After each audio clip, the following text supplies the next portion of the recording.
Chapter 250. What hope did Remnant Dream have? On his right was Gu Fei with a sword, and on his left was the sword demon with a dagger. Behind him was the wall, and in front of him were his two friends, who had fallen to the ground just from being pushed off the wall. On top of the wall, there were more than 10 wretched people lying in ambush.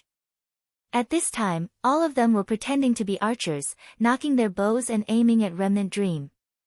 What was even more annoying was that some of them were even yawning. Shooting him is so boring. Remnant Dream stared at the cocky Tsubasa Sakuratsuka on top of the wall, indignant. What's the meaning of this? He didn't have any resentment towards Gu Fei. He just felt that people like Tsubasa Sakuratsuka had to be looked down on for being so wretched. Tsubasa Sakuratsuka grinned cheekily. Do you understand what a trap is now? Just leaving it on the ground for people to step on is the worst way to go. As a trap expert, you have to study your opponent's psychology and coax them to walk into your trap. That's the essence of a trap. Shameless.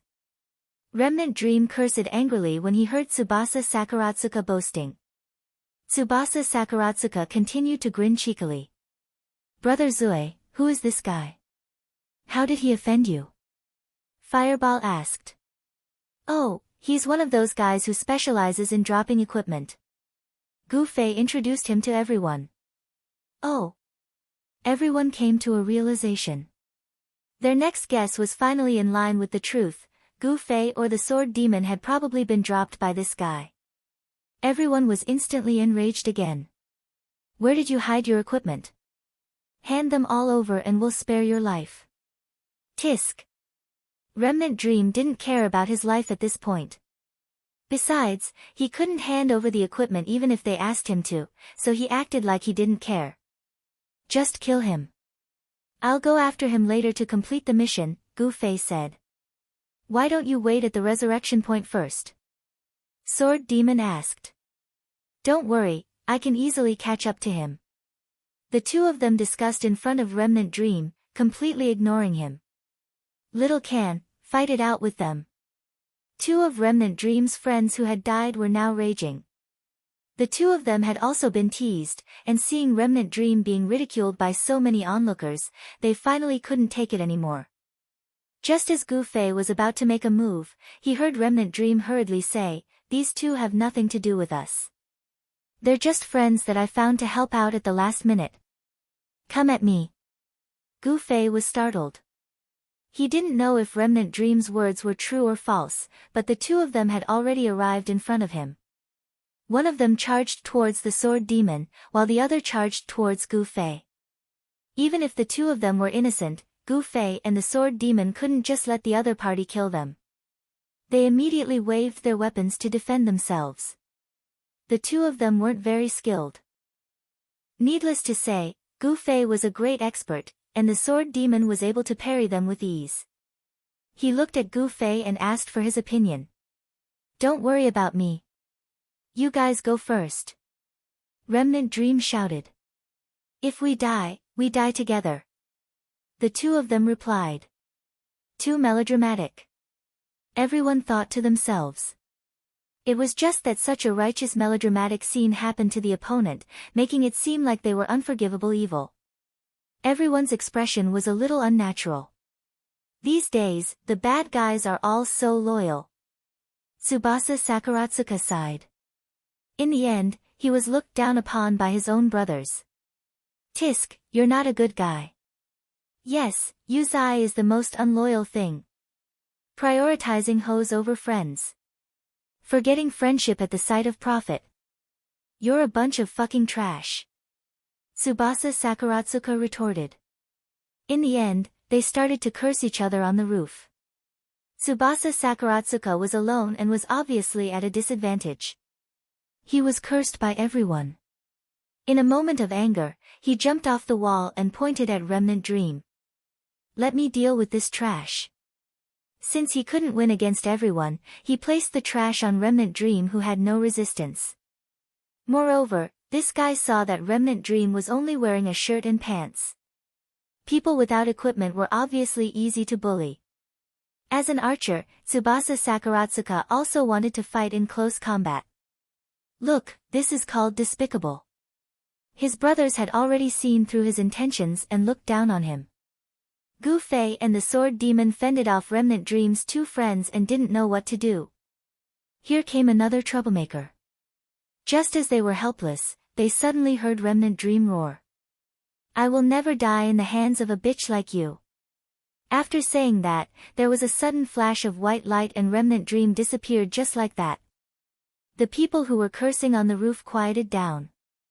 The two pairs who were fighting below also stopped. Everyone looked at the place where Remnant Dream disappeared with a look of disbelief. Huh? Teleportation scroll?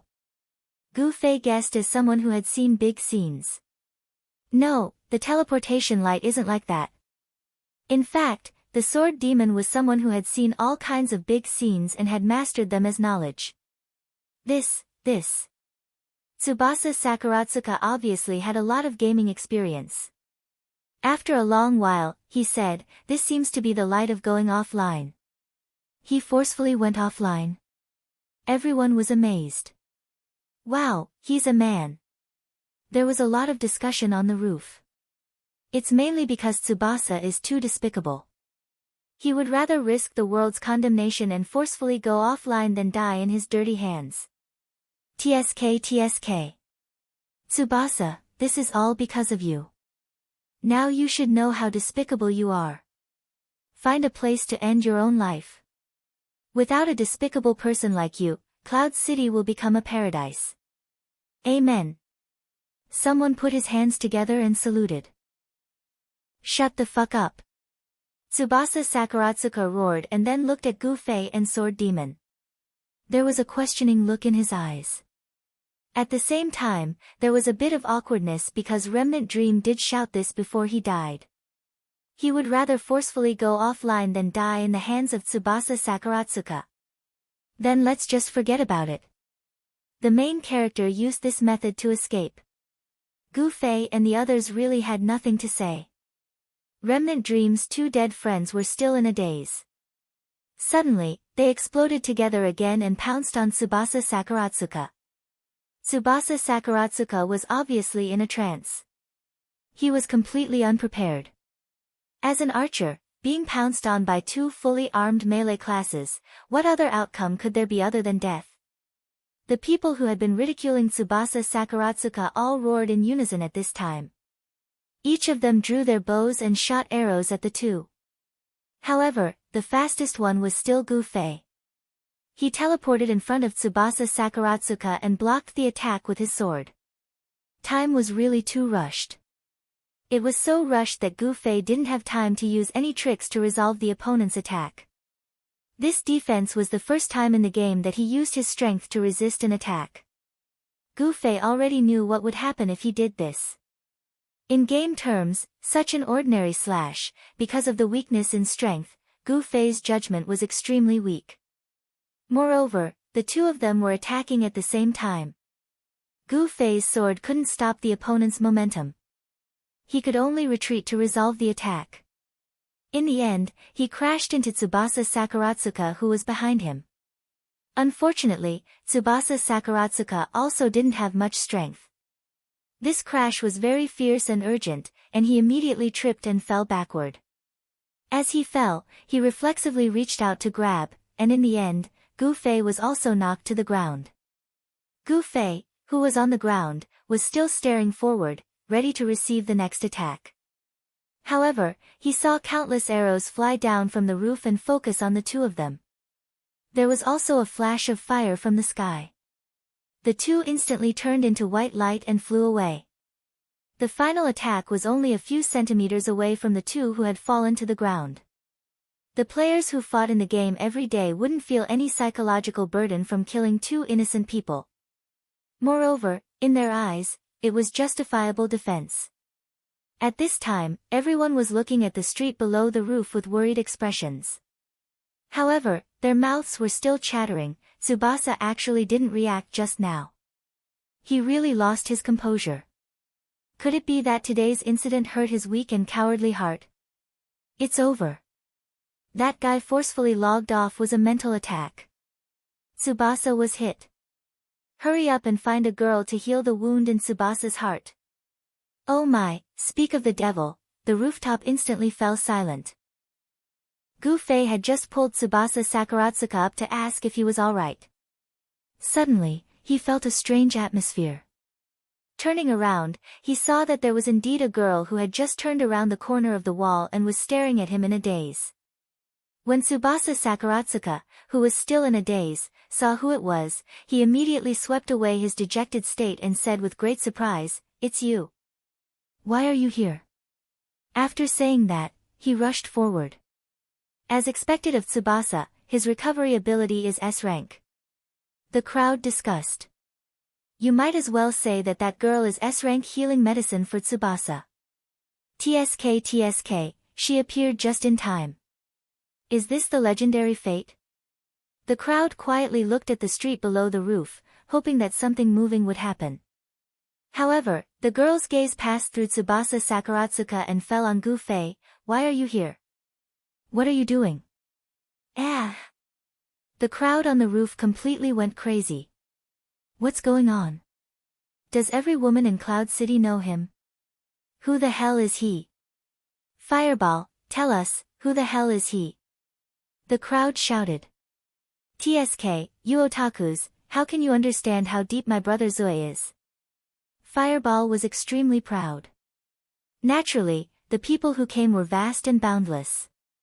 Gu-Fei looked at her, I'm here to do something. Why are you here?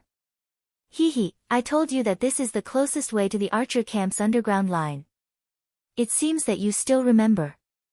Tsubasa Sakuratsuka was proud. Vast Mang didn't say anything. She lowered her head and said, I'm leaving. After saying that, she crossed the street and continued in the direction of the archer camp. Tsubasa, Tsubasa, Tsubasa, Tsubasa. The crowd on the roof waved their bows and shouted. Of course. Tsubasa Sakuratsuka grinned, tidied up his equipment, and quickly chased after them. At this time, Sword Demon also quietly came to Gu-Fei's side and whispered, Are they all your friends? Gu-Fei looked up at the wretched men on the roof and was speechless. Chapter 251. Remnant Dream, who had forcefully logged out, still had a sliver of hope in his heart. Although the officials emphasized the possible losses that might occur when forcefully logging out, there were rumors that such losses were mainly caused by reloading. It was similar to forgetting to save when exiting a single-player game, so when the game was loaded again, it would naturally return to the previous state. At first glance, it sounded reasonable, but if it was really that simple, then it would be a huge loophole in the game. If Remnant Dream did not save after forcefully logging out, then wouldn't the equipment and level be returned to the original state after reading the data from the last time he logged out? If he transferred the equipment to someone else, forcefully logging out again, then going back online to load, wouldn't that be the way to duplicate the equipment? There were many people who could think of this, but so far, such an incident had never happened. So far in the parallel world, the occasional loopholes were due to unexpected problems caused by the first use of holographic simulation technology. Loopholes that could occur in normal games like this were extremely rare. Even so, this was the last sliver of hope in Remnant Dream's heart. After logging out for a long time, Remnant Dream logged back into the game with a nervous heart. Forcefully logging out was indeed not a simple reloading game like in SL. To put it simply, it was because the parallel world servers had to handle too many users. Unified planning and management was not only more effective, but it was also a must. The system would also save the data of these forcefully logged out users, but as the officials had said, there would be areas that were not well taken care of. What was not well taken care of was that your data would be incomplete. Incomplete meant that it was not a lot, nor was it wrong, it was just incomplete. Therefore, players would only lose items, experience, and everything that could be lost. It was impossible for them to have an extra piece of equipment out of nowhere. Perhaps their level of 30 would be mistakenly recorded as 40. Therefore, what Remnant Dream hoped for would never happen. When he re-entered the game after a while, his level and equipment were all the same as when he went offline. Reloading was just a small hope, so he was not too disappointed that it did not happen. However, his level did not drop again, which surprised Remnant Dream. Just as he thought, even if he was lucky enough not to cause any damage to the system by forcefully going offline, Gu Fei, Sword Demon, and the others were right next to him. If they killed him in passing, he would suffer at least 2 levels of damage. Remnant Dream was dead. This was the experience of previous games. For example, when someone forcefully went offline, disconnected, or lost power, the in-game character would stay in the game for a moment, waiting to be slaughtered. He didn't expect the parallel world to be so quick in this aspect. Forcefully logging out just like that, it really was a game that never got stuck if you said you wouldn't get stuck. Remnant Dream checked her level, experience, equipment, and skill mastery. She felt slightly relieved when she discovered that she hadn't lost anything. She put it back into her pocket when her expression suddenly changed. She took out her money pouch and flipped it open. "Fuck you." In the end, the data loss still happened, and Remnant Dream's wallet lost a digit. He angrily kicked out, but with a "pa" sound, his foot was firmly caught again. "Those bitches." Remnant Dream roared, "They've already left, but they're still leaving traps. All of you can go to hell." Actually, this was really a misunderstanding. The trap skill of the parallel world was indeed only effective after it was activated. Before it was activated, the trap could stay in place. During this time, the trap owner could casually dismantle his own trap, but the others had to have the corresponding skills. If the trap owner set up a trap and no one stepped on it, then they had to go and dismantle it themselves. Otherwise, there wouldn't be a trap to use. Currently, everyone could only set up one trap. Remnant Dream's trap was only left behind due to the opponent's carelessness. Before he went online, White Yi Ruoyu was puzzled for a long time because he couldn't use the trap. His companions were just snickering at the side. At that time, each person set up a trap. Remnant Dream stepped on one, so naturally, there was one person who didn't have to dismantle it. Thus, his friends tricked White Yi Ruoyu into saying that it was him. Ambushers loved to lie to each other like this. Their greatest joy was to see their companions throw a trap 8,000 meters away and not be able to dismantle it. Then, they would anxiously return to dismantle it. White Yi Ruoyu was the most amusing amongst them. If no one reminded him, he wouldn't be able to react for a long time. He was truly worthy of his nickname as a noob. At this time, it was almost reported to the GM as a bug.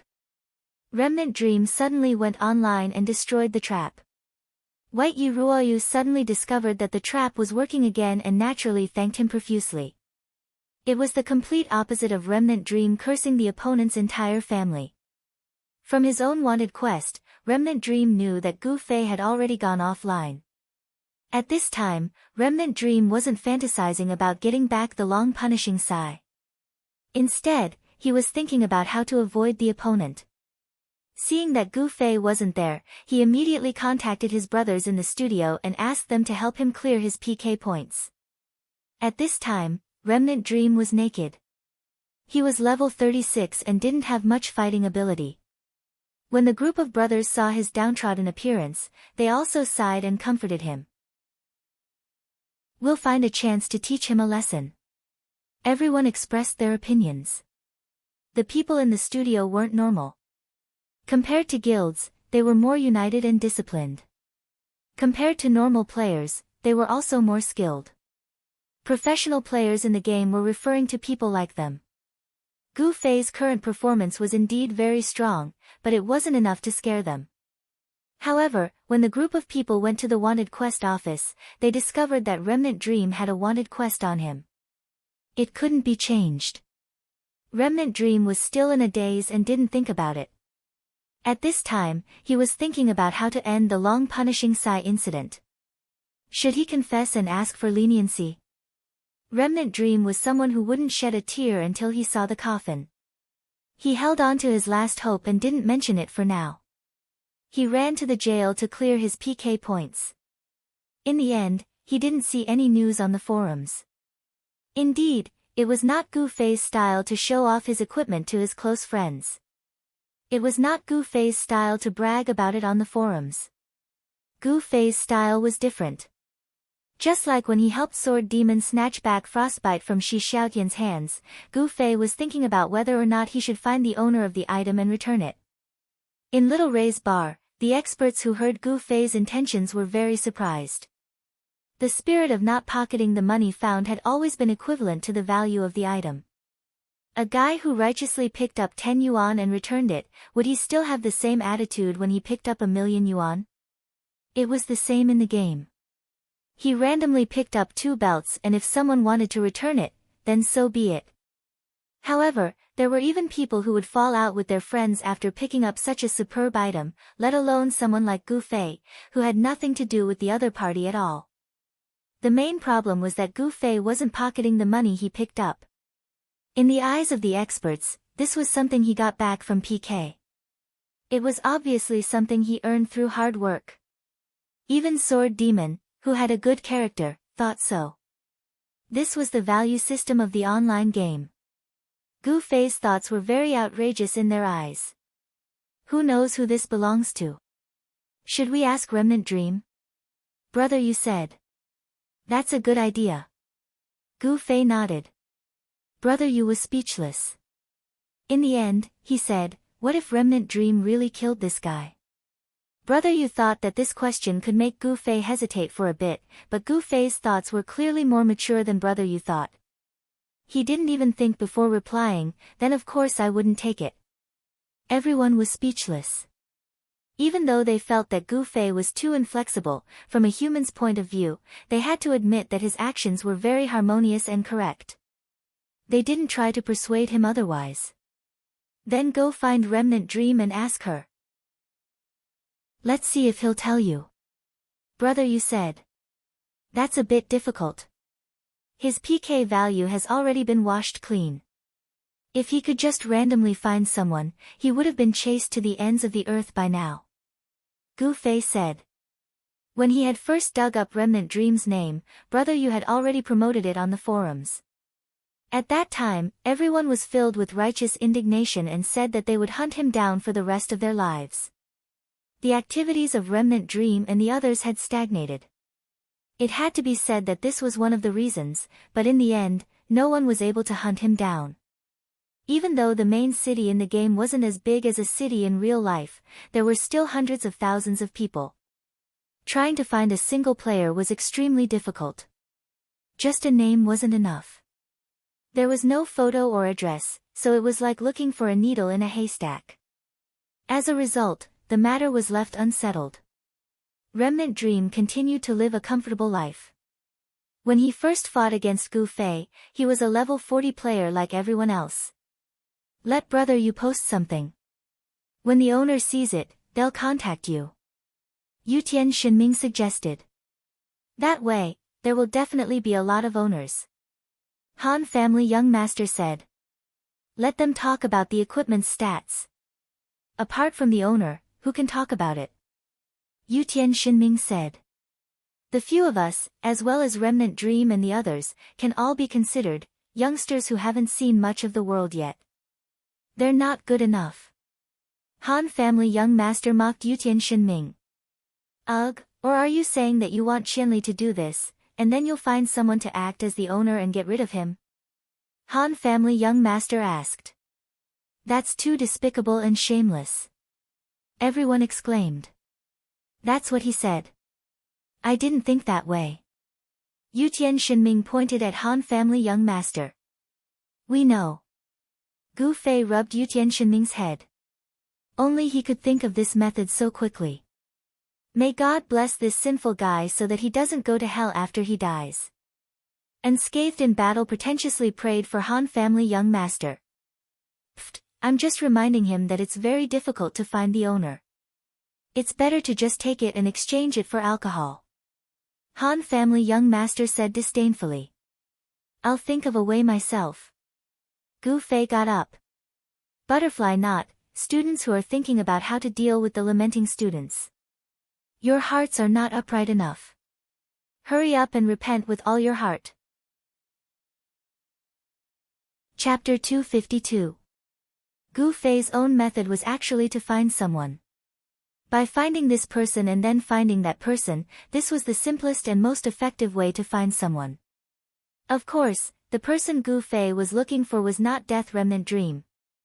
With his current relationship with Death Remnant Dream, he believed that if he wanted to go east, Death Remnant Dream would point him west. He said that he wanted to find a so-and-so, and Death Remnant Dream would tell him that so-and-so's family had died during the Ice Age. The person Gu Fei was looking for was Shi Xiaotian. Shi Xiaotian had once said that she mingled in this group and engaged in shady business, and Gu Fei had never used her as a human resource. Thinking back, he actually knew a lot of people in the game, mainly people from all over the world. Thinking of the complicated expression on the sword demon's face when he saw the wretched guys in the flower garden today, Gu Fei was silent for a long time again. He was not a person who had many friends since he was a child. Since he was a child, he had mainly focused on practicing martial arts and had never gone to a proper school. In this kind of life circle, there were almost no opportunities to meet outsiders. When he grew up, he began to come into contact with some people in the martial arts circle. But martial arts were already declining, and even a martial arts family like the Gu family rarely practiced it, let alone others. This circle was already very small. It was difficult to meet someone, even more difficult to meet someone of the same age, and it was even more difficult to meet someone of the same age and get along. Even if they met, they were all far apart, separated after a face-to-face exchange of blows. It could be said that Gu Fei had lived alone for 25 years with martial arts as his companion. Even though he was teaching in school now, he had an ordinary colleague relationship with other teachers. For Gu Fei, no one had a real common language with him. Now that it was the game, everyone had a unified common topic, the game. In addition, it was clear that the leaders of the major guilds had taken the fight for hegemony as a common language with Gu Fei, and they all used their connections to pull him into their group. There were also those who treated women as a common language, idolized Gu Fei, and hoped to learn from him. There was also the group of experts from the child elite group who had dragged him along to look down on all living things. There were also the reincarnated amethyst girls who enjoyed gossiping and joining in the fun. Gu Fei was once the core of their gossip. These were all mixed together by accident.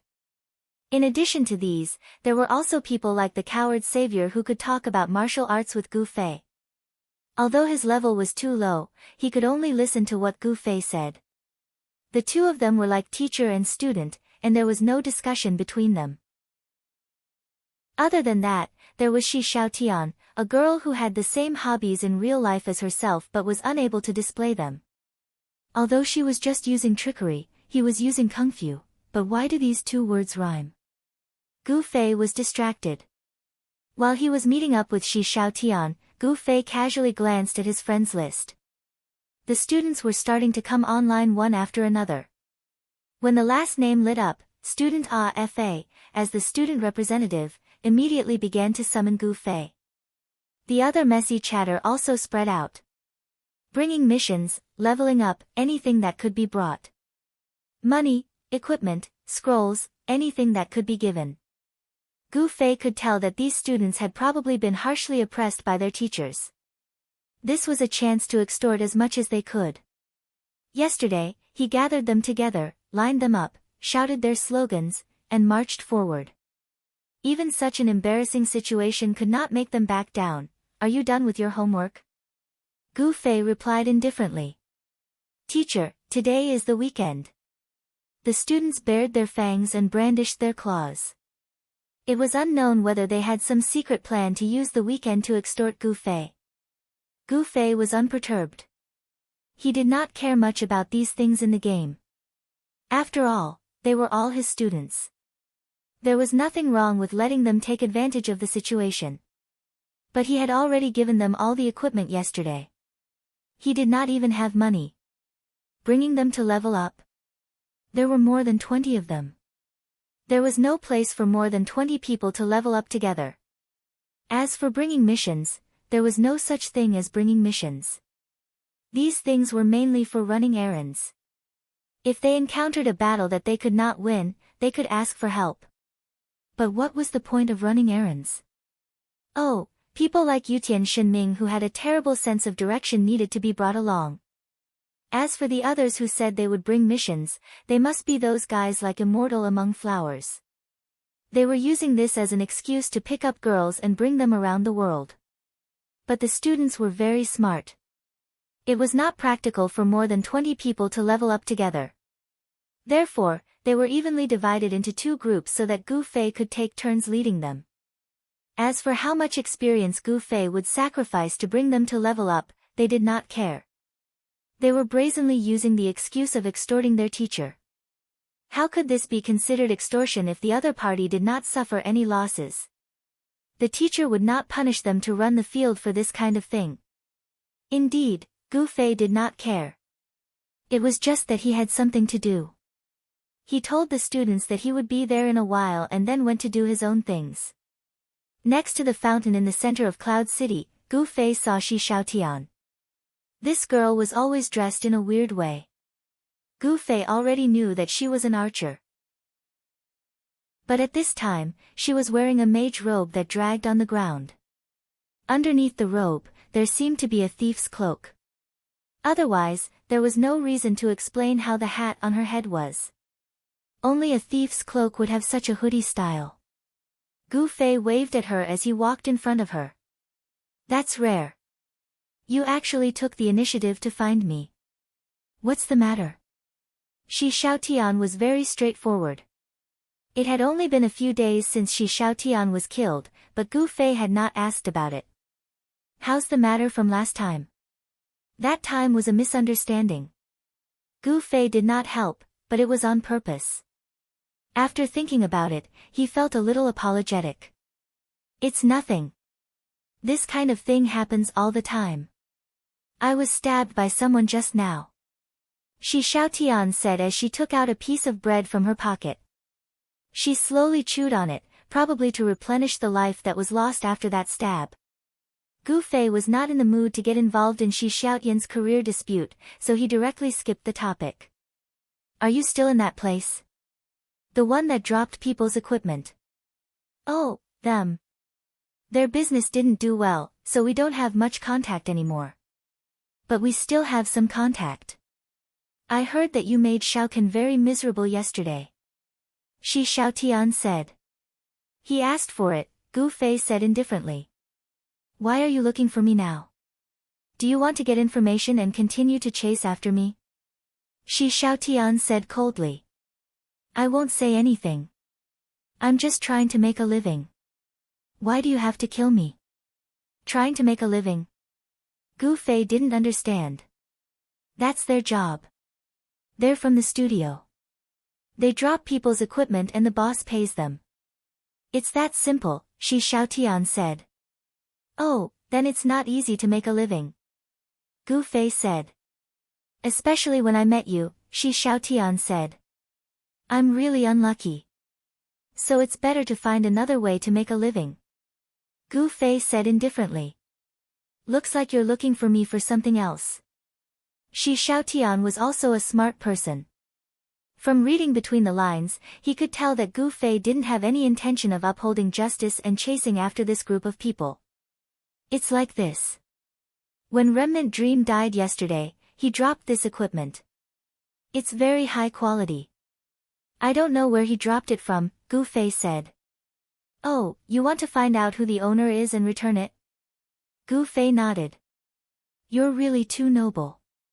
Standing here, I feel like I'm a microbe. Shi Xiaotian's words contained ridicule, but his face was expressionless. Gu Fei couldn't figure out what he was thinking. What is it? What is it? Shi Xiaotian asked. There were 2 daggers. Gu Fei casually took one and handed it over. Shi Xiaotian took it and looked at it. Now that the dagger is in my hand, aren't you afraid that I'll run? No. Gu Fei's other hand held the sword. It's useless to kill me. The item is still on me, Shi Xiaotian said. Then run. Gu Fei said. Shi Xiaotian didn't move and handed the dagger back. I've never seen this equipment before. Oh. Gu Fei was puzzled. But he also knew that there was no need for Shi Xiaotian to hide anything. If I'm not wrong, I'm afraid only Little can explain the origin of this equipment. Shi Xiaotian said. What do you mean? Gu Fei asked. I'm confident that I know all the equipment they got, but I've never seen this set of green letters. Someone must have hidden it. Since you said that Remnant Dream died, then he must have hidden it. Shi Xiaotian said. So he's the only one who knows who dropped it? Yes. Also, it's very likely that this item was dropped by someone else. They're a professional robber group. They must have targeted someone with a high-quality item and then purposely dropped it. Under these circumstances, how could such an unknown equipment be hidden? Shi Xiaotian said. Maybe they didn't know at first, but it fell out when they died. Gu Fei said. This kind of high-quality equipment, why wouldn't they use it? If they couldn't use it, they would either auction it or store it safely in the warehouse. Why would they keep it in their pockets? Shi Xiaotian said. That makes sense. Then what do you mean? Maybe they were fighting a boss, or during a mission, they accidentally dropped it and Little can hid it. I don't think I need to explain his motive. Understood. Gu Fei nodded. So, if you want to talk about the owner of this item, it can only be Little Can. Do as you see fit. Shi Xiaotian said. Then I'm the owner now. TSK. Gu Fei looked at the dagger in his hand.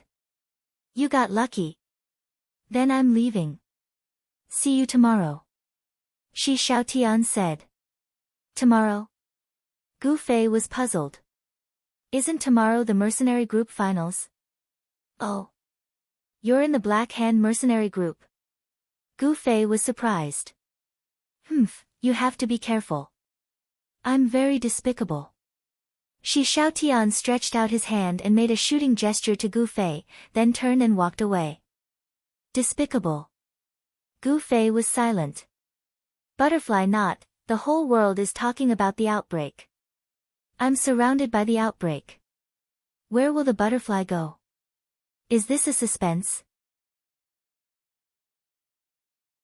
Chapter 253.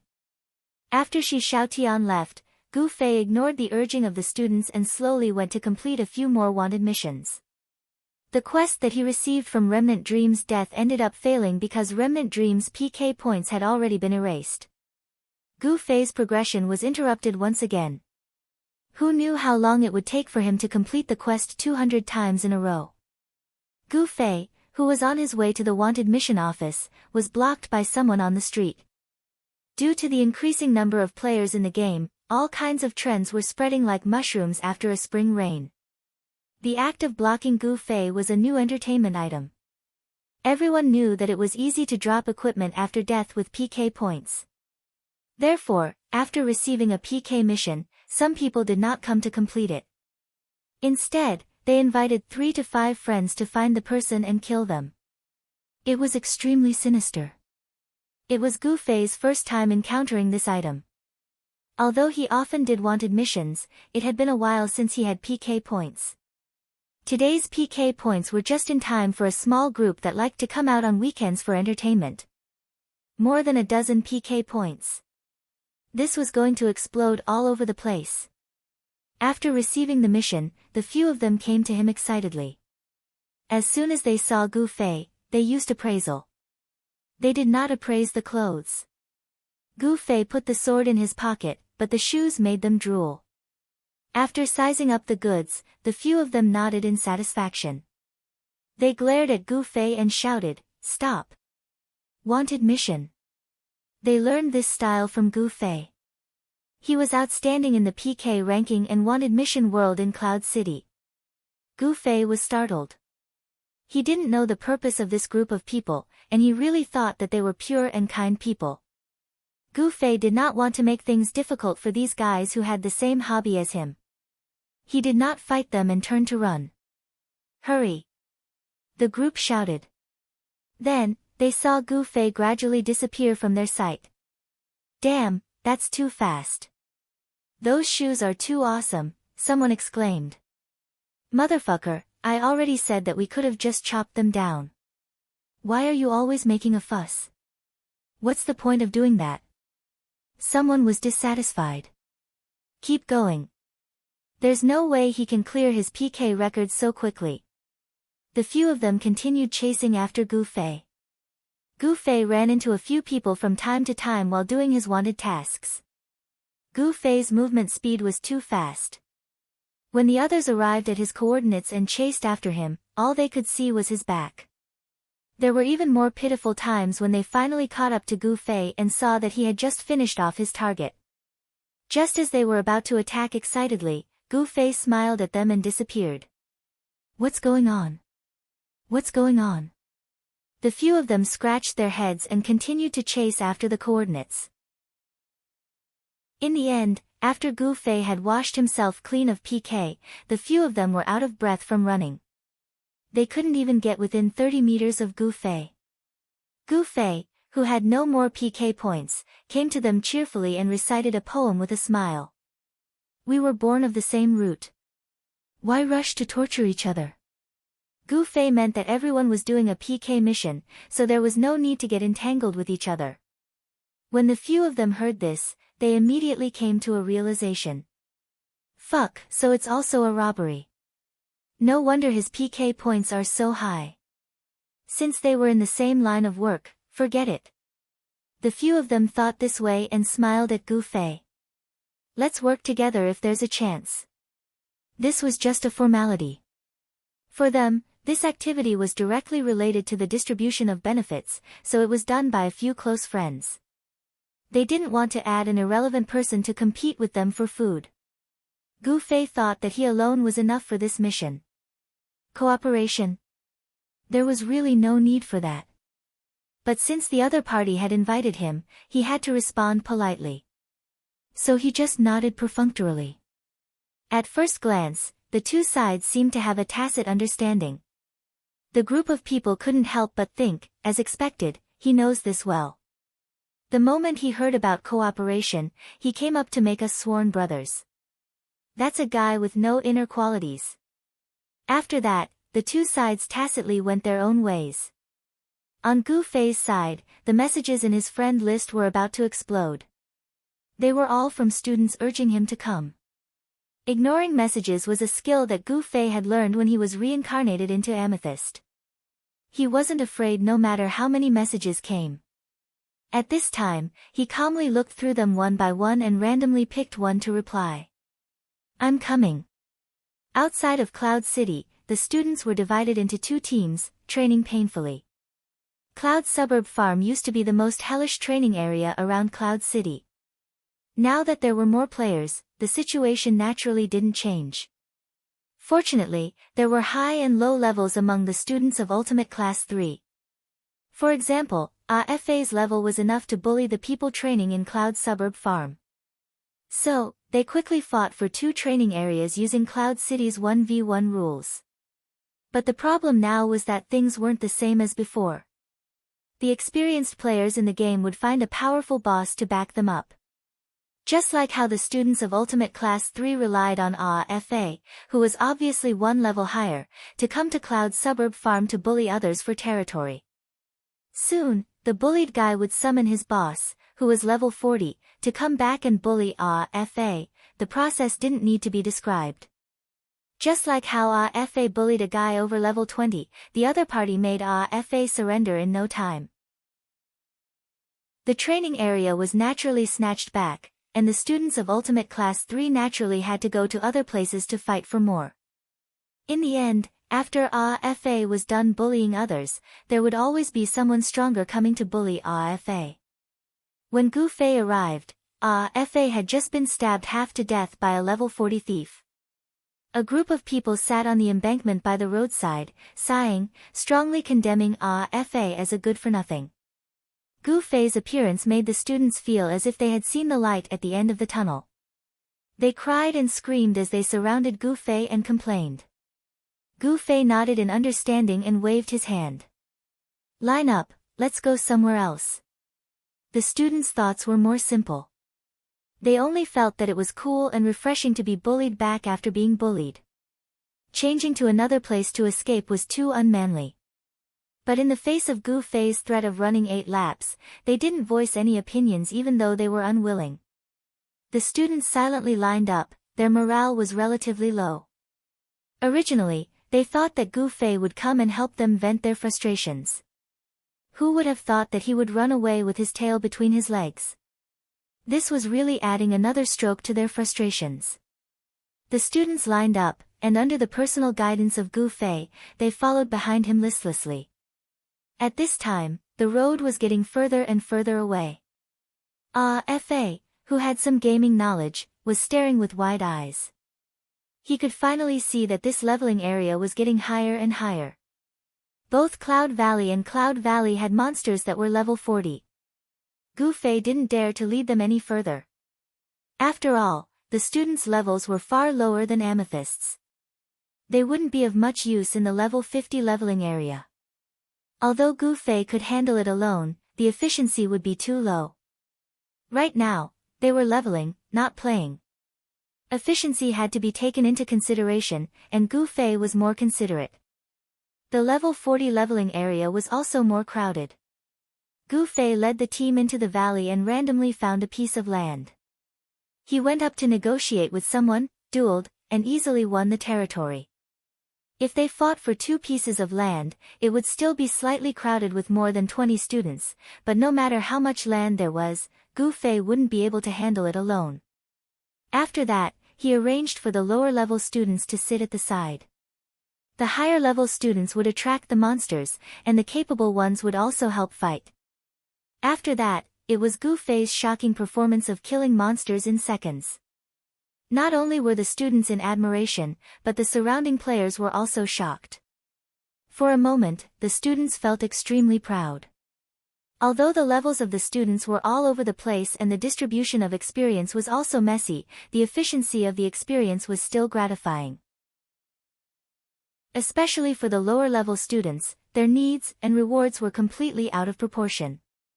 Their experience was increasing at an insane rate. The students cheered and were pleasantly surprised. Just as they were in high spirits, Gu Fei suddenly stopped and ordered the students, "Line up." "What's going on?" The students were puzzled. "It's past 9, you should go offline," Gu Fei said. Ah. The students shouted. "Teacher, today is the weekend, play more." In fact, many students came with the desire to play all night. "It's the weekend," Gu Fei murmured. "Then let's play until 9:30. Ah. Some students looked at the time and continued to shout. "It's already 9:27. "Yes, that's why I'm giving you preferential treatment because it's the weekend. At 9:30, it'll take a lot of time to go back to the city and go offline. I'll give you some free time, disappear at 10 o'clock. Gu Fei said. Ah. The students shouted in vain, but they didn't dare to object. Did you dare? If you dared, try running 8 laps in the next PE class. The students of the Ultimate Class 3 suddenly realized something. The teacher should be someone that the students couldn't hide from. They shouldn't take the initiative to get in front of the teacher.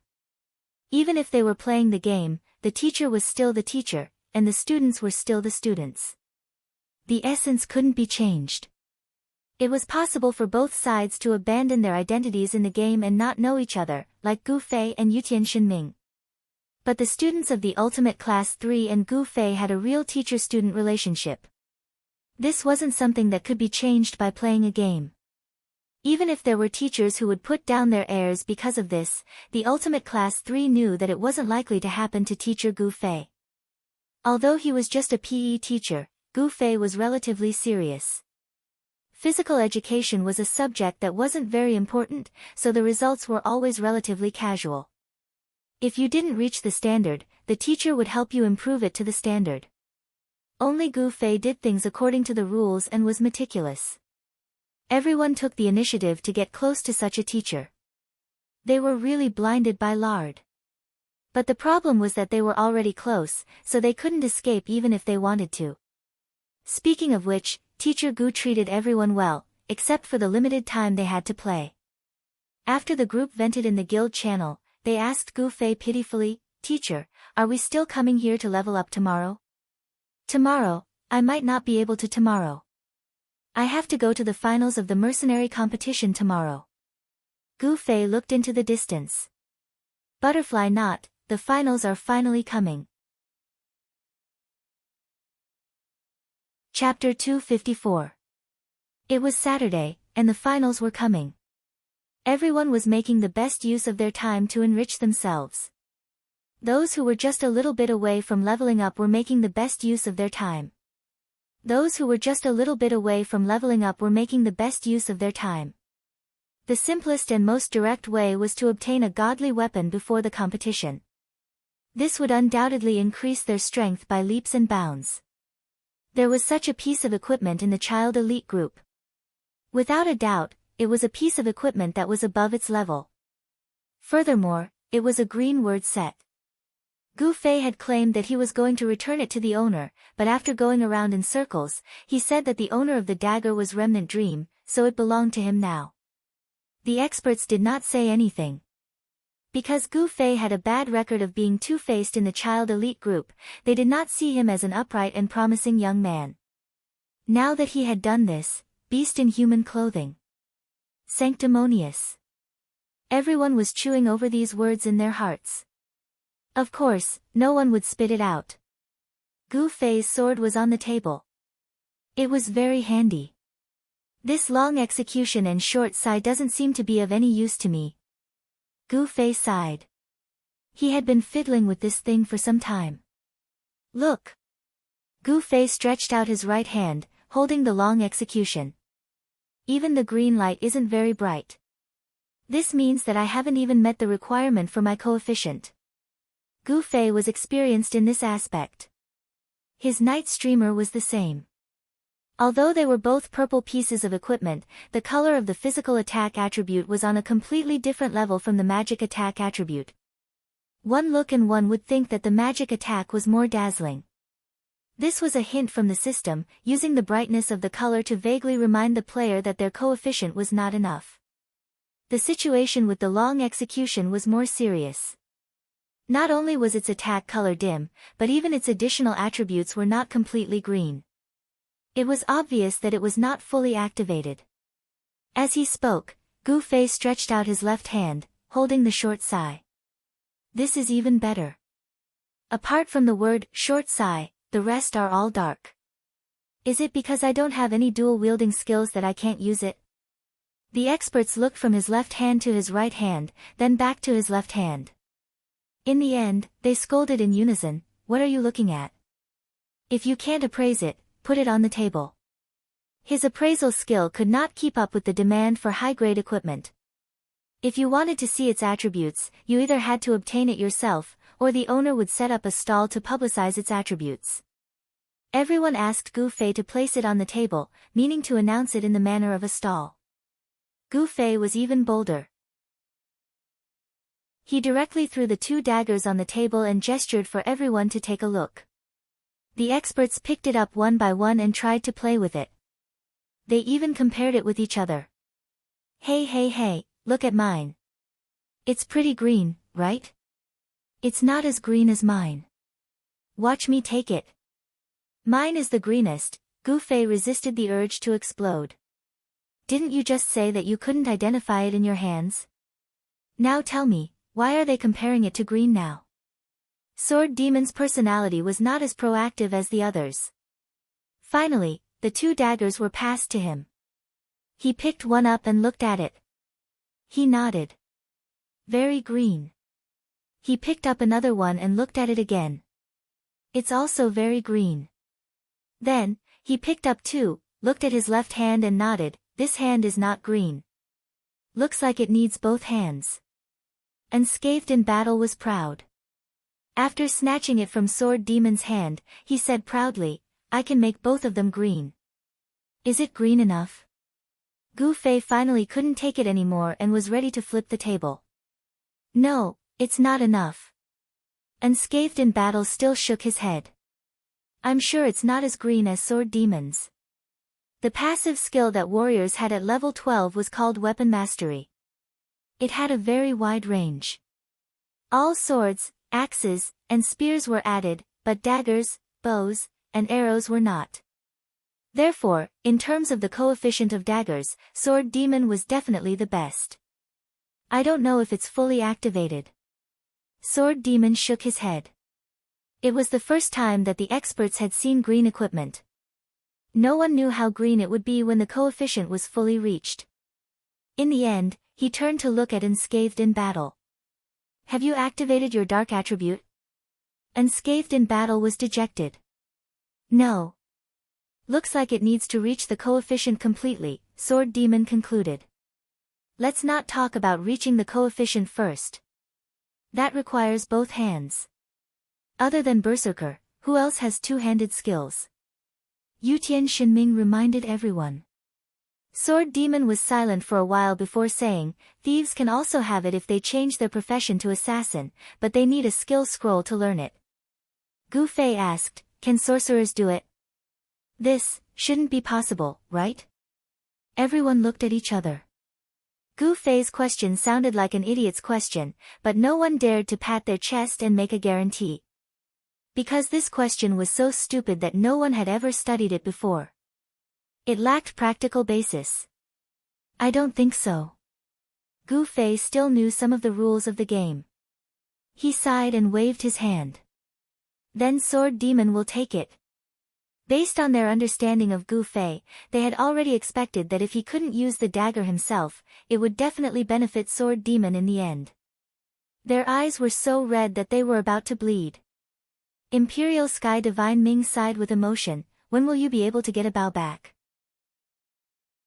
He had just changed his bow as well, and was still admiring it a few days ago. However, this person was afraid of comparison. Good and bad were relative. Compared to Long Zhu and Short Sai, even if they were stripped of their entire bodies, they would still be inferior. Sword Demon's expression was a bit awkward. He wasn't a hypocritical person. He really wanted this Sword Demon, so he didn't have any intention of declining. But it didn't seem good to just accept it. It seemed a bit difficult to ask for money. At the end of the day, his relationship with Gu Fei was at a point where they were neither close nor close. It made it difficult for Sword Demon to make a decision. On the other hand, Yutian Shinming didn't know whether it was intentional or not. He looked at Sword Demon and muttered, if this thing is sold, it should be worth at least 2,000 gold coins, right? 2,000 gold coins? Yutian, you're too conservative. Brother, you said with a look of an expert. This dagger is obviously of a higher level. You can't use the current market to evaluate it. If it's sold separately, I'm afraid Sword Demon's damage is more advantageous now. It can be sold for more than 1,000. Sword Demon's damage isn't so outstanding, but it's still at the level of a first-class dagger. It can be sold for around 800. Now that the two are together, it's attached with fatality and skills. The price of a skill weapon has always doubled, so it can be sold for at least 3,000. The two had already discussed the price. How could Sword Demon turn a deaf ear to them? He immediately said to Gu Fei, then I'll buy it for 3,000. But I don't have money right now. I have to owe it first. Gu Fei smiled and said, we're so familiar with each other. Why are you so serious? Just give me 800 or 1,000 as a gesture. 800 or 1,000 is considered a gesture. You're really arrogant. Why don't you say it's for free? Yutian Shinming shouted. He felt that when Sword Demon said he wanted to pay, Gu Fei declined. This matter was settled with a sense of brotherhood and everyone was happy. How could he really ask for it? What does a kid know? Go play at the side. Gu Fei waved his hand. Sword Demon was very pleased with this. Then let's make it cheaper. Just give me 2,000 gold. I said 800 or 1,000, so it's 1,800 gold. Gu Fei said. Sword Demon knew that the 800 or 1,000 that Gu Fei said was not an imaginary number, but a real number. It was really hypocritical to push and shove for 200 gold. Sword Demon immediately nodded without hesitation.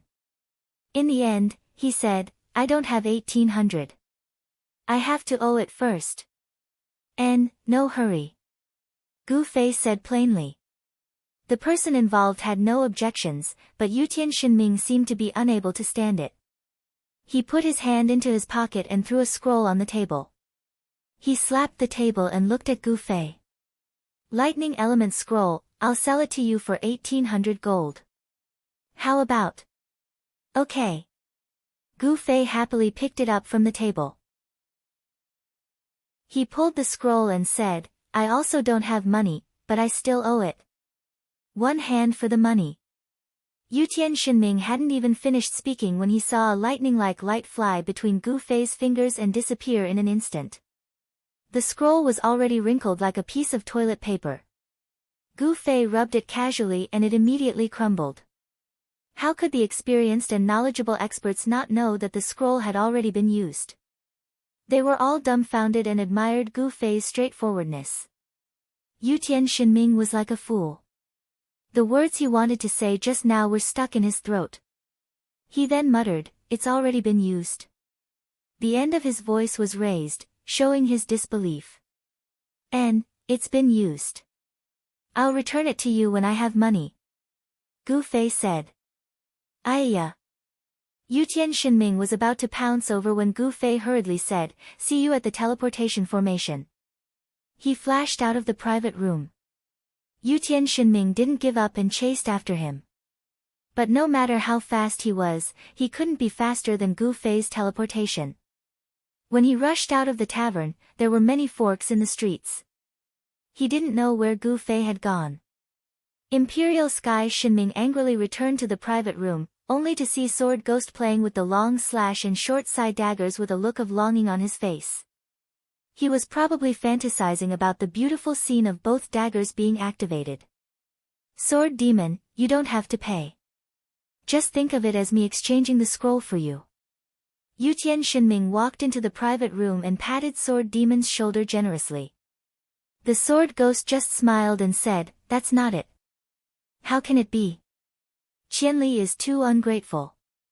Yutian Shinming sat on the side gloomily with an expression of, I've misjudged you. He's thinking for me. He doesn't want me to owe him anymore. Sword Demon said lightly. Huh? Yutian Shinming didn't understand for a moment. It's easy to return money, but it's hard to return a favor. Sword Demon sighed.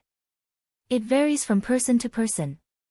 Brother, you said, Qianli's style of doing things varies from person to person. He knows Sword Demon's style of doing things, so he did it this way. As for Yutian. Yutian, I think it's better if you just forget about your scroll. Chapter 255. Yutian Shinming listened to their explanations for Gu Fei and felt relieved.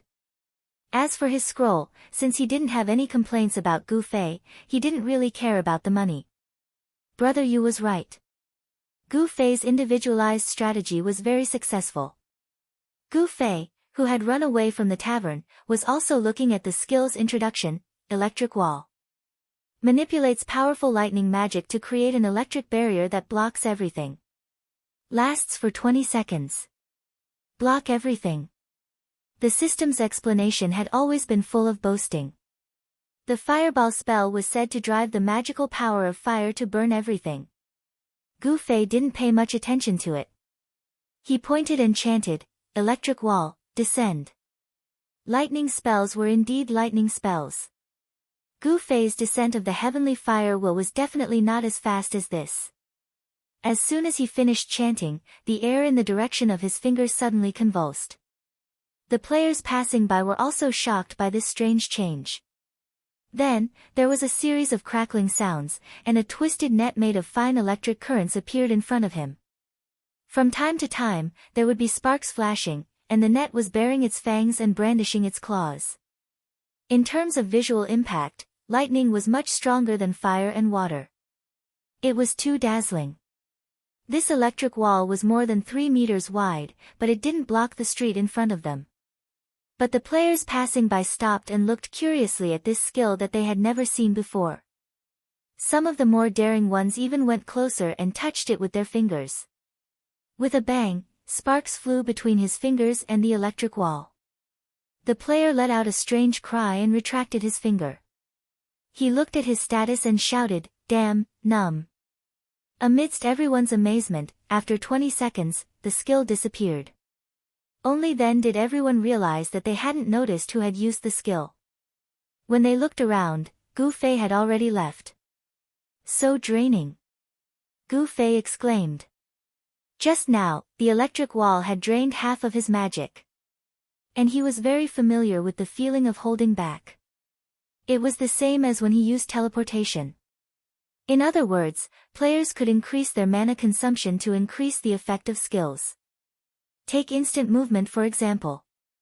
The amount of mana consumed would affect the distance traveled. As for Fireball and Heaven's Descending Flame Wheel, they didn't increase the amount of mana consumed to increase the damage, nor did Lightning. It seemed that this was just a special characteristic of some special spells.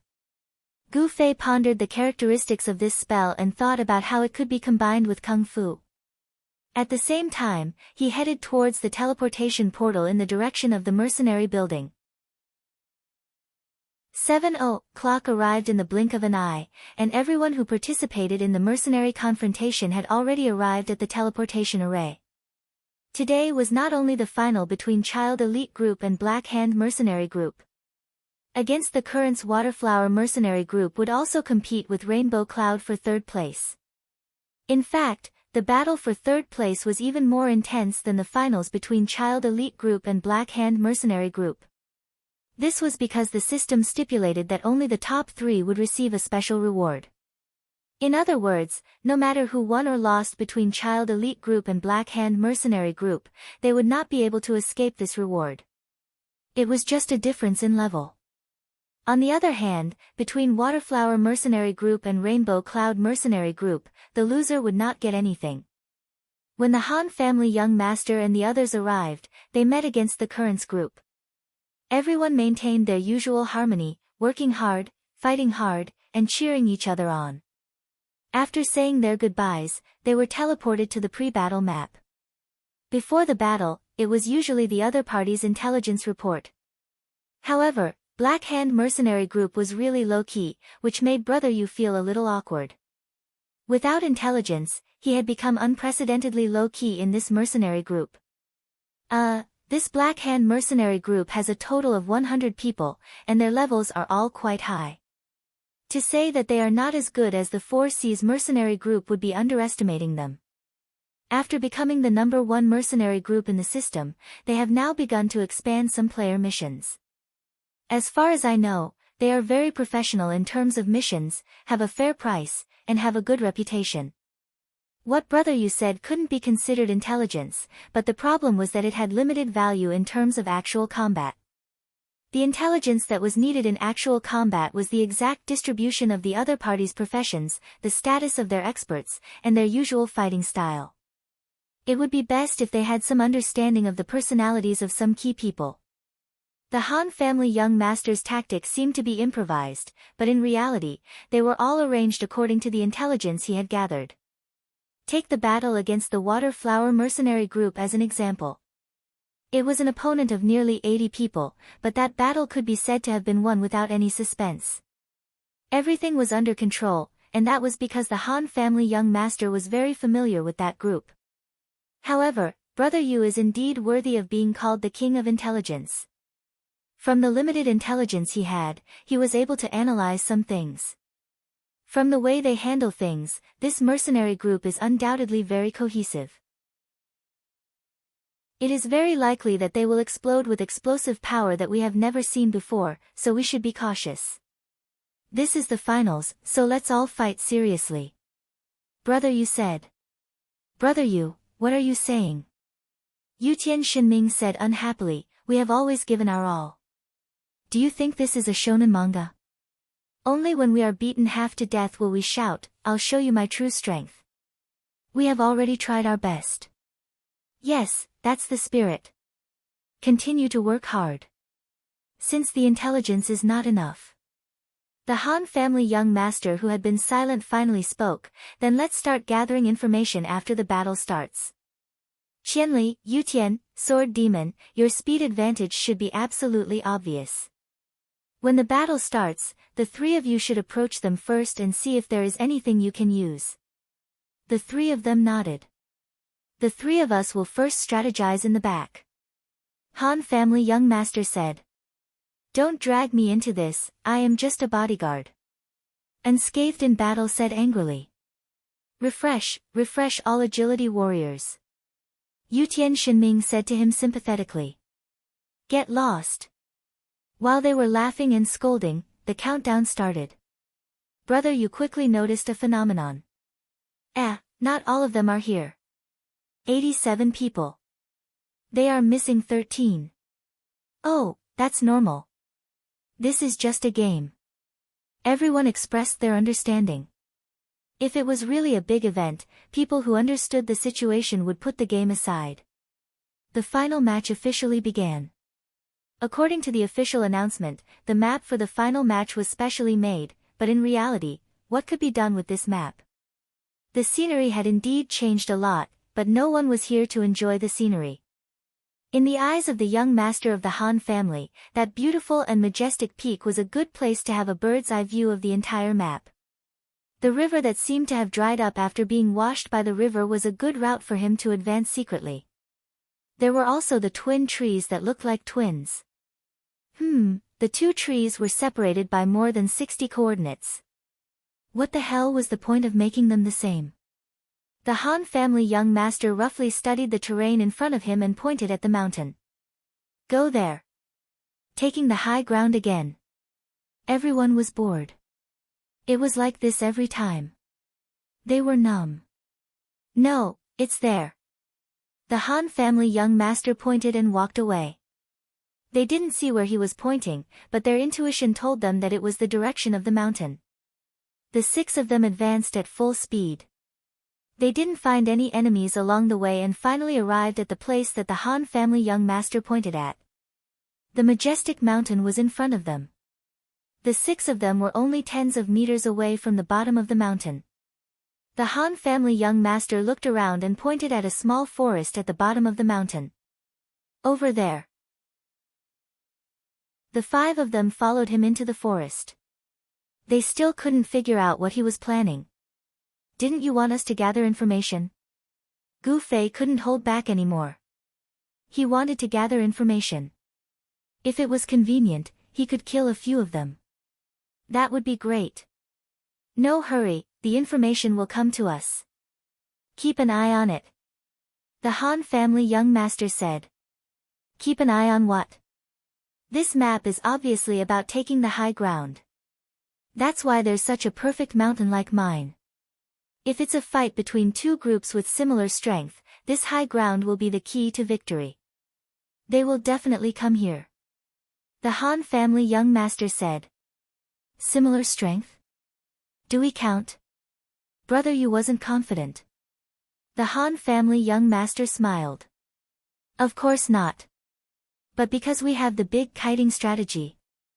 To deal with this strategy, it's necessary to take the high ground. They will definitely come. I didn't expect your big kiting strategy to have so many foreshadowing. Brother, you sighed. Then let's wait and see. Then let's peep from here. Let's disguise ourselves. Waiting had always been boring. Imperial Sky Shenming casually plucked some twigs and leaves, weaving a straw hat. He admired it for a moment, feeling that it was not bad. He placed it on his head and asked the others, "Do you guys want one?" No one paid attention to him. The 5 of them were completely immersed in their own world. Sword Demon had 3 daggers. 2 of them were Long Slash and the other one was Frostbite's memory. He was probably thinking about how to use them when the battle started. The Han family young master looked out of the forest from time to time. He took out a bottle of wine from his pocket and drank it slowly. Brother Yu's expression was the most focused. His eyes stared at the forest without blinking. His left hand held a small notebook, and his right hand that held a pen contained infinite explosive power. No one would doubt that when the information appeared, his hand could explode with an agility of 1,000 points. As for unscathed in battle, it wasn't easy to hide in the forest due to his large size. He tried his best to lower his body and squatted behind a big tree. He would occasionally tilt his head and look out. He looked like someone hiding in a corner to take a dump. The last one was Gu Fei. He was dressed in a black robe. It was not easy to spot him in the dark forest. He propped his sword with both hands. His eyes were cold and his face was expressionless. It could be summed up in one word: murderous. Everyone is so serious. Imperial Sky Divine Ming could not help but be infected by the heavy atmosphere. He adjusted the straw hat on his head, opened his eagle eyes wide, and stared straight out. He's here. The first to discover the target was not Imperial Sky Shinming, who had the eagle eyes, but the Han family's young master. He waved his hand and pointed. Everyone had to turn their heads. Everyone was looking in the wrong direction. Outside the forest, the Black Hand mercenaries quietly passed through the gap between the two mountains and came to the foot of the peak. Is everyone here? Han family young master asked Yutian Shinming. I'll count. Yutian Shinming began to rub his eyes. Even with the eagle eyes, this was not an easy job. Butterfly Knot, everyone, please wait in the forest with the elites. You can choose your hiding method. You can stand like Gu Fei, or you can squat behind a tree like Uncle Wu Shang. Bring your own toilet paper. Chapter 256. Although Yutian Shinming had the eyesight of an eagle, it was still difficult for him to count the squirming crowd at the foot of the mountain. To count the moving targets, he needed a certain sense of direction. If Yutian Shinming had a sense of direction, he wouldn't have a poor sense of direction. He stared back and forth, and didn't know how many times he had to count. The group of people had already circled the foot of the mountain, but Yutian Shinming still couldn't get a result. Unscathed in battle was getting impatient, and asked, "You still haven't finished counting?" Yutian Shinming looked like he had just been pardoned, and coldly glared at Unscathed in battle and roared, "Stop yelling, hurry up and finish counting. You've forgotten where you've been with all this noise." This reminded Han family young master that this little commander was a rare oversight. He immediately patted Yutian Shinming and said, "All right, don't force yourself." The squirming Black Hand mercenary group stopped at the foot of the mountain. After finding the path, they began to climb the mountain. Wow, is this necessary? Everyone is going up the mountain. Yutian Shinming exclaimed. This mountain is closer to our spawn point, and we have fewer people, so we're more mobile. If we wanted to take the high ground, we would already be at the top of the mountain, and would be surrounded by them. Han family young master said. Oh. Everyone listened, and looked at the movement of the Black Hand mercenary group. Sure enough, they weren't climbing freely, but were advancing in a formation, as if they were ready to receive an attack from the top of the mountain. Our forces won't split up. This is the first habit our opponents have developed during the mercenary competition. Han family young master laughed coldly. The Black Hand mercenary group were halfway up the mountain, and after a few more steps, the archers at the front of the formation suddenly started shooting. What are they doing? Yutian Shinming was shocked. The Han family young master smiled faintly again. This is the second habit they've developed. They're wary of the instant kill ability of us sorcerers in the formation. So, you see, when a team was advancing, the warrior should be the meat shield at the outermost edge of the team, protecting vulnerable ranged classes such as archers or mages. If they were ambushed, they would immediately die. But now, we felt that our mages could instantly kill everything in our formation, and that our warriors wouldn't be able to protect us either. So, we decided to send our archers to the outermost perimeter and rely on our advantage of distance to take the initiative. That place wasn't within the range of a mage's spell, right? They shot first and didn't give you a chance to show yourself. Han family young master said and turned to look at Gu Fei. Gu Fei was silent for a moment before saying, Actually, my area of effect spells might not be able to insta-kill a warrior right now. Using a warrior to attract the firepower is more correct. You're a freak. Your dual flame flash is the most powerful, while your other spells are weaker. Yu Tianxinming looked down on him. If he was a mage and saw Gu Fei like this, he would inevitably think, if dual flame flash is so powerful, then your other spells must be even more powerful. Gu Fei shrugged his shoulders. Dual flame flash has a physical attack, and it's more practical.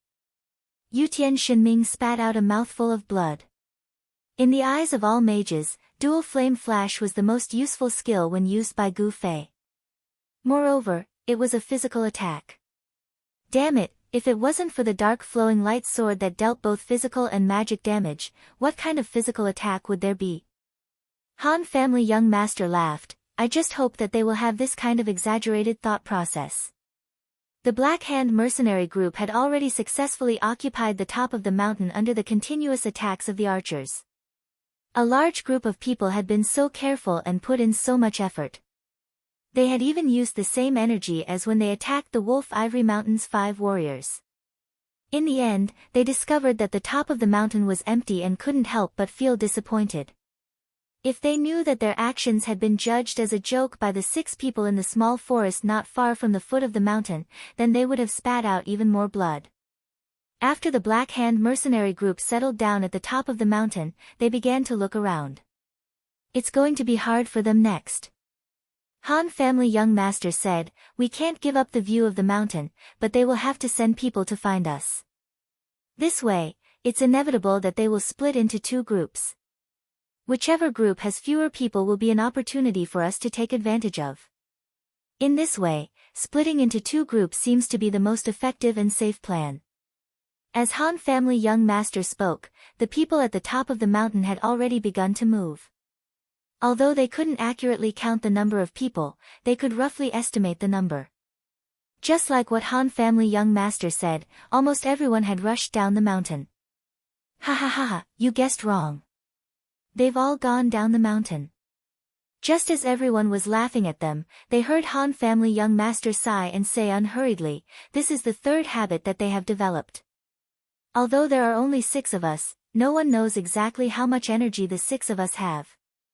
Can we fight against 10 people? 20? 30? Or even more? Therefore, when they have to split into 2 groups, they won't use the method that seems safe but is actually risky. They will sacrifice the rook to protect the general, leaving 2 or 3 people at the high point to enjoy the scenery, while the others continue to concentrate on searching. In this way, even if the people at the top of the mountain were to be ambushed, they would only lose 2 or 3 points and have a chance to turn the situation around. Since they guessed that we might ambush these 2 or 3 people, what if they set up an ambush there? Yu Tianxinming said. That's a good question. Therefore, we are now lying in the forest. Do you think they set up an ambush at the top of the mountain? Han family young master said. Yu Tianxinming was suddenly speechless. The other party rushed to the top of the mountain and dispersed not long after. Moreover, as they were neatly piled up and went down the mountain together, they didn't see any private activities. It indeed didn't look like they were going to set up an ambush. Now their main target must be the forest where they can't see the blind spots from the high point. Our forest is the closest, I'm afraid they'll be here soon, right? Brother, you shouted. Han family young master nodded. Up the tree. Unscathed in battle asked doubtfully. The previous battle in the forest to annihilate the Waterflower mercenary group could be said to be daunting but not dangerous. Moreover, after everyone analyzed and recalled, they felt that in that environment, Gu Fei was actually the only one who could use blink to maintain his position and then use area of effect spells to ambush the people at the bottom of the tree. It seemed like the other party was completely helpless. No, the method from that day can't be used today. That requires the perfect terrain conditions. Today's forest isn't good enough to hide people. Han family young master said. Indeed, the forest they were in was small to begin with, and the trees were not luxuriant enough.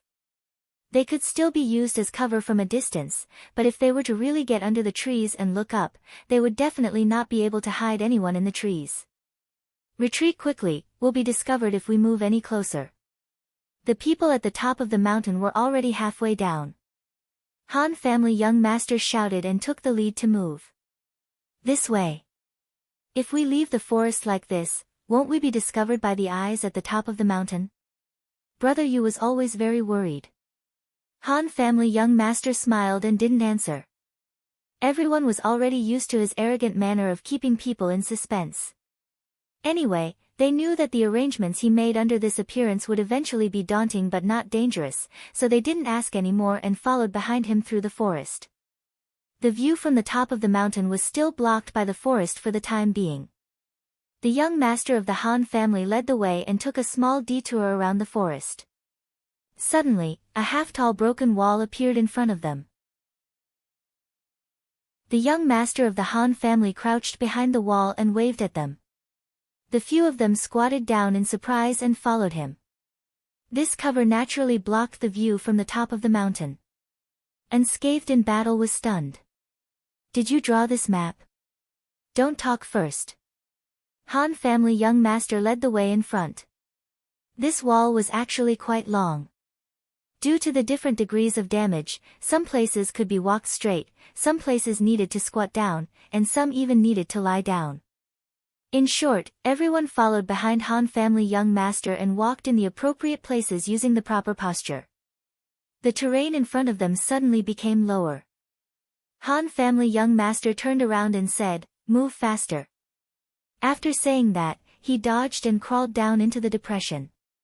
The posture of the few people behind them didn't show any beauty. When it was Gu Fei's turn and Sword Demon's turn, one used teleportation and dodged down, while the other used stealth and swaggered down. They looked at the four of them and smiled foolishly. The four of them didn't have any temper. Unscathed in battle raised his previous doubt again. Did you draw this map? Although he knew it was impossible, how did Han family young master know that there was a wall that could block the view from the top of the mountain, since it was their first time entering this map? Han family young master said lazily, "Pay attention and observe." That was the answer to Unscathed in Battle's question. Where can we go from here? Brother Yu immediately started to observe. He first observed the path in front of them. We can almost reach the bottom of the mountain. Let's wait for them to go far before we act. Han family young master said. You've observed it before. I didn't observe it. I searched for it. Han family young master had a lecturing look on his face again. I've been paying attention to the height of the mountain and the surrounding terrain since the beginning. That's why I purposely found this path that basically belongs to the blind spot on the top of the mountain. I see. Brother Yu admired Han family young master's observation skills. Han family young master was naturally very proud. However, when he looked at the other four, they didn't listen to him at all. Unscathed in Battle and Sword Demon stared blankly. No one knew what they were thinking. On the other side, Gu Fei held the straw hat that Yutian Shinming had just wove in the forest. You're quite skillful. Who did you learn this from? Ha, it's nothing. Yutian Shinming was also feeling proud over there. Han family young master was furious, but he couldn't let it out. He stared at the four of them and said, wait for them to finish searching the forest and move further away. We'll sneak attack the top of the mountain. Since this is the blind spot on the top of the mountain, they'll probably search here, right? Brother Yu said. This is a blind spot that only I would notice. They'll definitely ignore this place when they look from the top of the mountain. As the young master of the Han family was speaking, his eyes casually glanced over and his anger flared up again. He suddenly roared at Gu Fei, Qianli, stand close to the inside, stick close to the side. His perfect plan was almost ruined by this fellow's careless positioning. Teleportation, move. Gu Fei said. He moved closer and continued to speak to Yutian Shinming. How are these connected? Oh, like this, and then like this. Yutian Shinming took off the straw hat to demonstrate. Butterfly knot, Can the sneak attack plan on the top of the mountain be carried out smoothly? Chapter 257. The six of them stayed close to the edge of the depression for a while. Just as Han family young master had expected, no one from the Black Hand mercenary group came over to investigate. Seeing that it was about time, Han family young master shook his head and everyone followed him to move forward. Just as he had said, when they reached the foot of the peak, Han family young master suddenly stopped. "Continue, what are you stopping for?" The group of people shouted. It was very tiring to crouch and stick close to the edge. They had been looking forward to reaching their destination and being free. Han family young master pointed forward. "This part is not a blind spot. If we are lucky and no one is looking in this direction, we might be able to avoid it. Otherwise, we will definitely be discovered. Also, this part is our blind spot and we can't see the situation at the peak. It seems like..." They still looked back. Han family young master smiled and looked at Gu Fei and Sword Demon. "Aren't you two pretty awesome? Only you two can take care of the rest." "My pleasure." Gu Fei pulled out his sword and saluted. He walked to Han family young master's position and cast a teleportation spell. With a whoosh, he floated past the blind spot. Sword Demon, who had always been calm, was also excited at this moment. Why? He finally had a chance to show off. No matter what, Sword Demon was a qualified gamer. He had all the characteristics of an MMORPG, which was very different from Gu Fei. After activating stealth, the Sword Ghost also traversed this section of the road. Han family young master was behind them and began to speak in the mercenary channel. "Okay, follow my instructions." Then there was a series of coordinates. The two of them were very familiar with it and didn't ask much. They just followed the instructions. Just like that, they felt their way up the mountain. There was no movement around them at all. The sneak attack route that Han family young master found was real. "Let us know when the fight starts. We can come and help too," Yutian Shinming said in the channel. "Hee, I don't think that's necessary, right?" Gu Fei said arrogantly. "Keep the channel clean. Keep your trash talk to one side." Han family young master scolded. Following the Han family young master's instructions, the two of them headed up the mountain. Finally, there was no such blind path for sneak attacks for the last 20 to 30 meters. This place was almost under the opponent's nose. If there was a blind lane, then there must be an underground tunnel. "Think of a way yourself," Han family young master said. "Let's go." "What are you waiting for?" Gu Fei suggested. Sprinting this distance would only take an instant, and they could also teleport 5 meters in between. Sword Demon nodded in agreement. With their backs against the boulder behind them, they looked at each other and nodded. At the same time, they began to count in their hearts. 1, 2, 3. One on the left and one on the right, Sword Demon and Gu Fei suddenly came out from behind the boulder. The person on the hillside had already seen it clearly. Luckily, this brat actually turned his head to talk to the person behind him and didn't look in their direction. This gave the two an opportunity. They flew forward and in the blink of an eye, they were already 10 meters away. At this time, the guy on the hilltop turned his head with a face full of smiles. After seeing the two of them suddenly appear, he was startled. His reaction was also very quick. He raised his hand and released an arrow, then turned his head and retreated. The person on the hilltop as an eye should be an archer. Han family young master had already analyzed this way. Firstly, archers had the eagle eye skill after changing their job.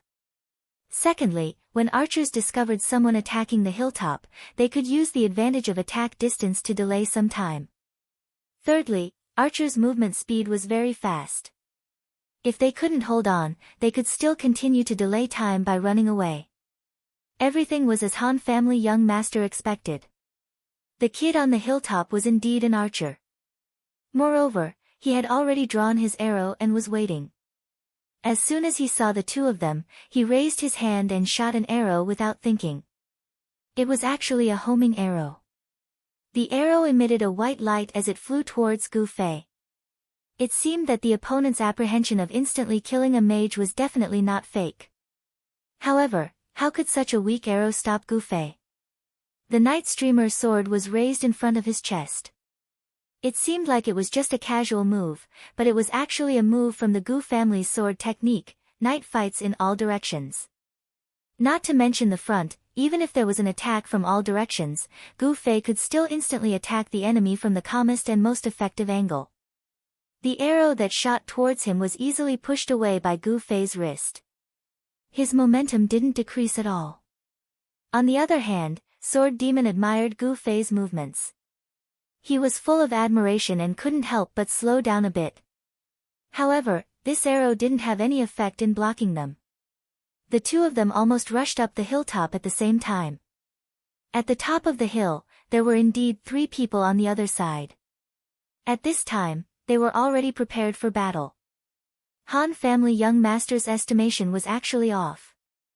The opponent's eyes weren't all archers. There was only one. The other two, judging from their attire, were a Grand Master of Combat and a mage. What was even stranger was that all 3 of them had their faces covered. Did that archer just now have his face covered? Gu Fei asked Sword Demon. I don't know. I didn't pay attention. That archer had his face turned away to talk. The two of them were too busy being happy about it. However, when he turned his head and raised his hand to release the arrow, there was a white light. His face. Gu Fei tried hard to recall. It seemed like it was covered with a cloth. Why did he have his face covered? Now wasn't the time to ask questions.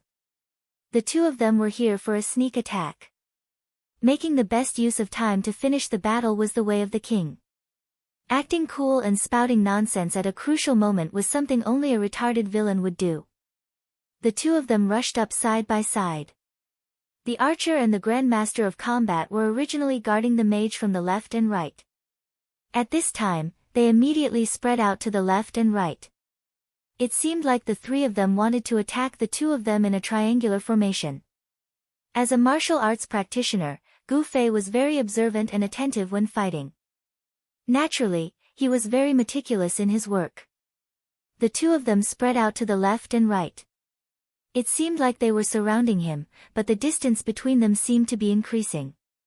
It was understandable for the archer to increase the distance, but for the Grand Master of Combat to do the same, it was really puzzling. At this time, Sword Demon, who was faster than Gu Fei, had already rushed close to the mage. The bright dagger was already out. Gu Fei could see it clearly. He was holding a long slash. As expected, he was eager to use a new weapon to test it out. The mage didn't panic. He raised the staff in his hand as if he was about to attack. The archer and the Grand Master of Combat who had dodged to the side had stopped in their tracks. They didn't attack, but looked at the mage together. Only a professional like Gu Fei could notice the subtle changes in every moment of the battle. Suddenly, he was shocked. A thought flashed through his mind. He didn't have time to think about it. He shouted at Sword Demon, "Retreat!" At the same time, he quickly chanted a teleportation spell. Gu Fei didn't even need time to float back 5 meters. The mage had obviously finished his chant at this time. A spark seemed to bloom from his staff. It landed on the ground, and then there was a loud bang. The raging flame bloomed like a huge flower petal the moment the spark landed on the ground. This was the signature skill of the Parallel World's #1 mage, Drifting, Falling Red Lotus. No wonder he covered his face. He just didn't want to be recognized by Gu Fei. No wonder the archer and the Grand Master of Combat immediately circled to the sides when the battle started. They wanted to avoid the burning range of the Falling Red Lotus. These 2 people were, of course, Drifting's left hand right love, and right hand handsome. Gu Fei's teleportation was a bit faster than the Falling Red Lotus. He only needed to take a few steps back to escape. But Sword Demon was different. He didn't have a movement skill like teleportation that didn't have time. Although he retreated without hesitation when he heard Gu Fei's shout and didn't even bother to turn around, looking at the current situation, Sword Demon's movement was still not faster than the blooming of the red lotus. After Gu Fei saw the situation in front of him, he immediately chanted again. In an instant, a twisted net-like wall that seemed like it would tear at any time suddenly appeared in front of Sword Demon. It could be said that Gu Fei had put his hidden weapon skills to the extreme when he released this spell. He had calculated the movement speed of the sword ghoul and the speed of the red lotus blooming in an instant, and accurately placed the electric wall between the sword ghoul and the red flames. Isn't it able to block everything? Block it for me to see. Gu Fei thought in his heart. At this time, that was all he could do. This sudden change was obviously unexpected even for the opponent. After the sorcerer cast his spell, most of it was out of his control. When the blooming red lotus rushed towards the electric wall, it was actually blocked. The fire that should have spread 360 degrees around the sorcerer actually left a path behind the electric wall. According to the skill description, the electric wall could last up to 20 seconds. Under the impact of such a flame, the light faded very quickly. After only 3 seconds, the electric wall finally let out a sigh and was swallowed by the flame. The red lotus flame that had been blocked for a long time seemed to have accumulated anger. This impact made it even more ferocious and rushed to the previous empty space. But it was too late. 3 seconds was enough for Sword Demon to retreat from the dangerous place. Gu Fei let out a long breath and stood side by side with Sword Demon. The eyes of the 3 opponents were also filled with disbelief. The sorcerer in the flame took off his mask and looked at Gu Fei. As expected, it was drifting. Everyone says that you're a close combat sorcerer. You're good at close combat. Just this, you're stronger than me. Drifting said. Gu Fei smiled and said, that was close. But it's not over yet. Drifting also smiled. Of course. As Gu Fei spoke, he suddenly turned around and slashed. A thief gradually appeared while dodging. Gu Fei didn't use any skills. Although he hit the opponent, the damage was limited. Looks like the rumor that you have anti-stealth is true, Drifting said. So there aren't 3 people on the top of the mountain, but 4, Gu Fei said. His left hand wrote love, and his right hand wrote handsome. He had already taken off his mask. The 2 versus 4 battle was about to begin.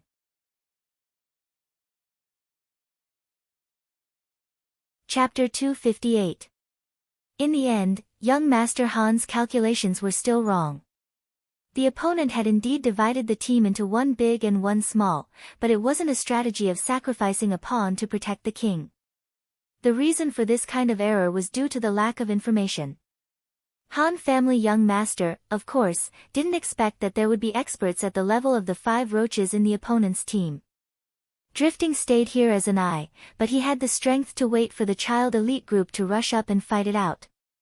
If Gu Fei hadn't reacted at the last moment, if he hadn't learned Wall of Electricity before the match, even if he could have dodged it, Sword Demon would have been killed by Drifting's falling red lotus. At this moment, Sword Ghost also had a lingering fear in his heart. He and Gu Fei stood back to back while the other 4 surrounded them in a diamond formation. The flames of the falling clothes red lotus were too bright. The moment it bloomed, it had already transmitted the signal to every corner of the map. Whether it was the Black Hand mercenary group or the Young Master elite group, everyone who was looking at the peak of the mountain knew that something had happened. The people from the Black Hand mercenary group obviously had an agreement. They were carefully searching the forest in the distance, and they immediately came back. The people from the child elite group were at the foot of the mountain. Seeing this, they knew that the fight had started, and they immediately rushed up to the top of the mountain. What was that? Brother, you said in surprise. That kind of fire was obviously not something that could be produced by the 2 area of effect spells that the mages currently had. The others naturally didn't know, and they could only ask in the mercenary channel. It was Drifting. Sword Demon was very familiar with online chat, and he quickly replied. Oh. Yu Shinming suddenly understood. I heard from Qianli that drifting had a skill that came with his weapon. It was very arrogant. What? Everyone asked. TSK, why should I remember that rubbish skill? Yu Shinming had a look of contempt on his face, but in his heart, he was thinking, falling clothes and red lotus, looking at this momentum, the lethality of this spell is probably not small. Both sides were rushing towards the top of the mountain. The child elite group was naturally much faster, but the top of the mountain was already in a mess. Under Gu Fei's cover, the sword spectre attempted to sneak away under everyone's watchful eyes. However, drifting reacted quickly. As soon as he saw the sword spectre's silhouette start to move, he immediately raised his hand, wanting to smash down with a skyfall firewheel. But Gu Fei and the sword demon were also experienced people. Seeing the mages move their hands to dodge the spells, this kind of thing was easy for them. When the sky that drifting pointed at began to burn, the two of them had already rushed forward, one to the left. Sword demon charged at the right-hand commander, the archer, while Gu Fei charged at drifting, the archmage. The right-hand commander obviously wasn't stupid enough to fight a thief in close combat, so he turned around and ran. Sword demon had just used haste, and it was still on cooldown. Without this skill, the thief's speed was lower than the archer's. Even though sword demon had a good pair of wind-chasing boots, their speed was still about the same. It wasn't the kind of situation where drifting would be able to catch up in the blink of an eye. The sword ghost also straightened out his thoughts. He chased after drifting for 2 steps, then turned around and rushed toward drifting.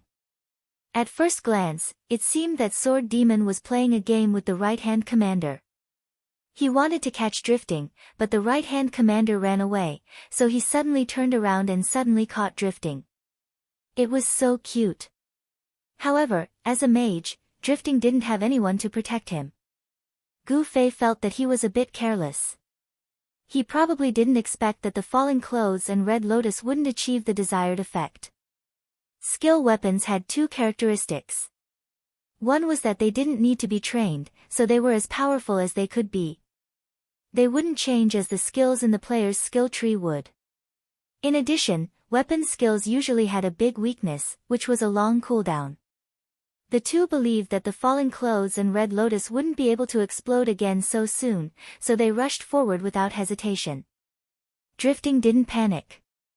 He gently raised the staff that had just released Skyfall Fire Will in front of his chest and chanted, Ice Shadow. Scatter. Another new spell. Gu Fei and Sword Demon murmured in their hearts, but they weren't too surprised. Obviously, these masters were richer than the guys from Child Elite Group. They had endless scrolls and equipment.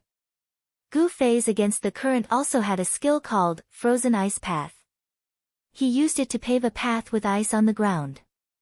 It was quite beautiful. Sword Demon was more cautious. He saw that there was a new skill, but he didn't know what it was used for, so he stopped. Gu Fei was more bold. He didn't care what skill it was, so he went up and cut it with his sword. Gu Fei had used Electric Wall and Teleportation. If he used his mana to attack now, he could only use Double Flame Flash, Fireball, or Lightning. Maybe Drifting's spell defense was very high, so spell attacks couldn't kill him. But he was a mage, so he could stab him to death with a sword. Gu Fei continued to rush forward while concentrating. He had to react to Drifting's spell as soon as possible. After chanting, Drifting's body suddenly turned into ice and snow. Drifting stood in the middle and smiled innocently. The ice and snow had disappeared. The sword ghost was very puzzled. This spell didn't hurt or harm anyone. The wind and snow just fluttered and then disappeared. What kind of mystery was this? Gu Fei, on the other hand, had already stopped in his tracks. Observing his surroundings, he instantly discovered that he and the sword ghost had been surrounded again, and this time, they were surrounded by Drifting. At this time, there was a Drifting standing in each of their 4 corners. 4 of Drifting appeared at once. Ice Whirlwind, Spin. For Drifting's movements, the same sound, and the same 4 ice whirlwinds drifted toward Gu Fei from different directions. This type of skill that allowed a physical body to create an incorporeal body was very common in the game. However, whether or not the incorporeal body could deal damage depended on the skill. But at this time, 4 ice whirlwinds were coming, and one of them was the real Drifting. He had to dodge. This kind of skill was very difficult to deal with in PvP. Unfortunately, Drifting had encountered Gu Fei this time. His killer aura detection skill was activated again. After careful observation, he knew which of the 4 directions was the real Drifting. It was Drifting's bad luck. If he had created an incorporeal body and stood closely together with his real body, Gu Fei wouldn't have been able to judge which of the 4 Drifting was the real one based on his killer aura. But at this time, in order to show off the power of this skill, he made a small encirclement with the incorporeal body, so Gu Fei could judge which one was the real one from the direction. Teleport, move. Gu Fei waved his finger, and with a whoosh, he flew out. In a flash, he was behind one of the drifters. He raised his hand and slashed. Drifting's ice shadow skill was a continuous skill. The incorporeal body created wouldn't be interrupted when the real body was attacked. But at this time, Gu Fei could see where the real body was, and Drifting was shocked. Even if he had to choose one of the 4, there was still a 25% chance that he would get it right. But Gu Fei didn't test it at all. He just used teleport and flew over. How confident was he in that stab? Drifting looked back in panic after being hit. Gu Fei looked at him innocently, smiled, and said, "It's not working." The power of Ice Shadow was also shown at this moment. While Drifting was looking back at Gu Fei in panic, the 3 phantoms also followed suit. They turned their heads back and pretended to be panicked. This made Right Love Left Hand, Right Handsome Right Hand, and Right Love Left Hand, who were in the outer circle, feel a chill run down their spines. An incorporeal body replicating the real body. Ice Shadow. Yes, I'll remember this. Sword Demon saw this scene. Obviously, he thought that this was a weakness of Ice Shadow, and this weakness was very serious. If one was careful enough, it would be easy to distinguish the real body. At this time, Gu Fei had already used his second slash. After using teleport, his mana was completely depleted. He couldn't use any skills, so he could only stab at Drifting. If this was a one-on-one fight, it would be cruel and helpless for Drifting. Luckily, he had helpers. When they saw this, they all reached out to help. Right Handsome Right Hand shot a homing arrow at Gu Fei, Right Love Left Hand went up to challenge Sword Demon, and the other thief bravely pounced at Gu Fei. Gu Fei wanted to get rid of Drifting as soon as possible, so he ignored the homing arrow. This skill had a high hit rate and weak attack, so it was impossible for it to be used as a main attack skill. It was basically used to besiege Wei to save Drifting. Gu Fei ignored it and continued to stab at Drifting after taking the arrow. After the 3rd slash, Drifting wasn't dead yet. He couldn't escape even if he wanted to. His chanting and casting were always interrupted. The thief ran fast, but he couldn't be faster than Gu Fei's attacks. Seeing that Drifting couldn't be saved, this guy actually smiled again and suddenly said, "Falling Clothes." The cooldown of Falling Clothes' Red Lotus wasn't as long as expected. He knew that his chanting would be interrupted, but he still wanted to sing. Was this skill not afraid of being interrupted? In a split second, thoughts flashed through Gu Fei's mind. He didn't stop Drifting whenever he heard that he wanted to sing. Instead, Gu Fei's empty left hand quickly reached up. Drifting had just finished saying the word, Red Lotus, and was about to say, "Open," when his mouth was blocked by Gu Fei. Drifting was shocked. He didn't expect Gu Fei to use such a method. Facing anyone, Gu Fei's strength was at a disadvantage, but this time, it was Drifting. They were both sorcerers, and his strength was at the same level as Gu Fei. Under Gu Fei's effective use of strength, Drifting was directly pressed to the ground by Gu Fei's slap. If I let go now and shout, "Open," will it still explode? Gu Fei didn't know enough about the game, so he didn't dare to make a judgment. He was very distressed. In the end, Drifting suffered. He was pressed to the ground by Gu Fei. He was so depressed that he wanted to die. What's going on? Another voice came. At the foot of the mountain, the elite group finally climbed up the mountain. They saw that there were 4 drifting on the mountain top, and one of them was pressed to the ground by Gu Fei. They were immediately stunned.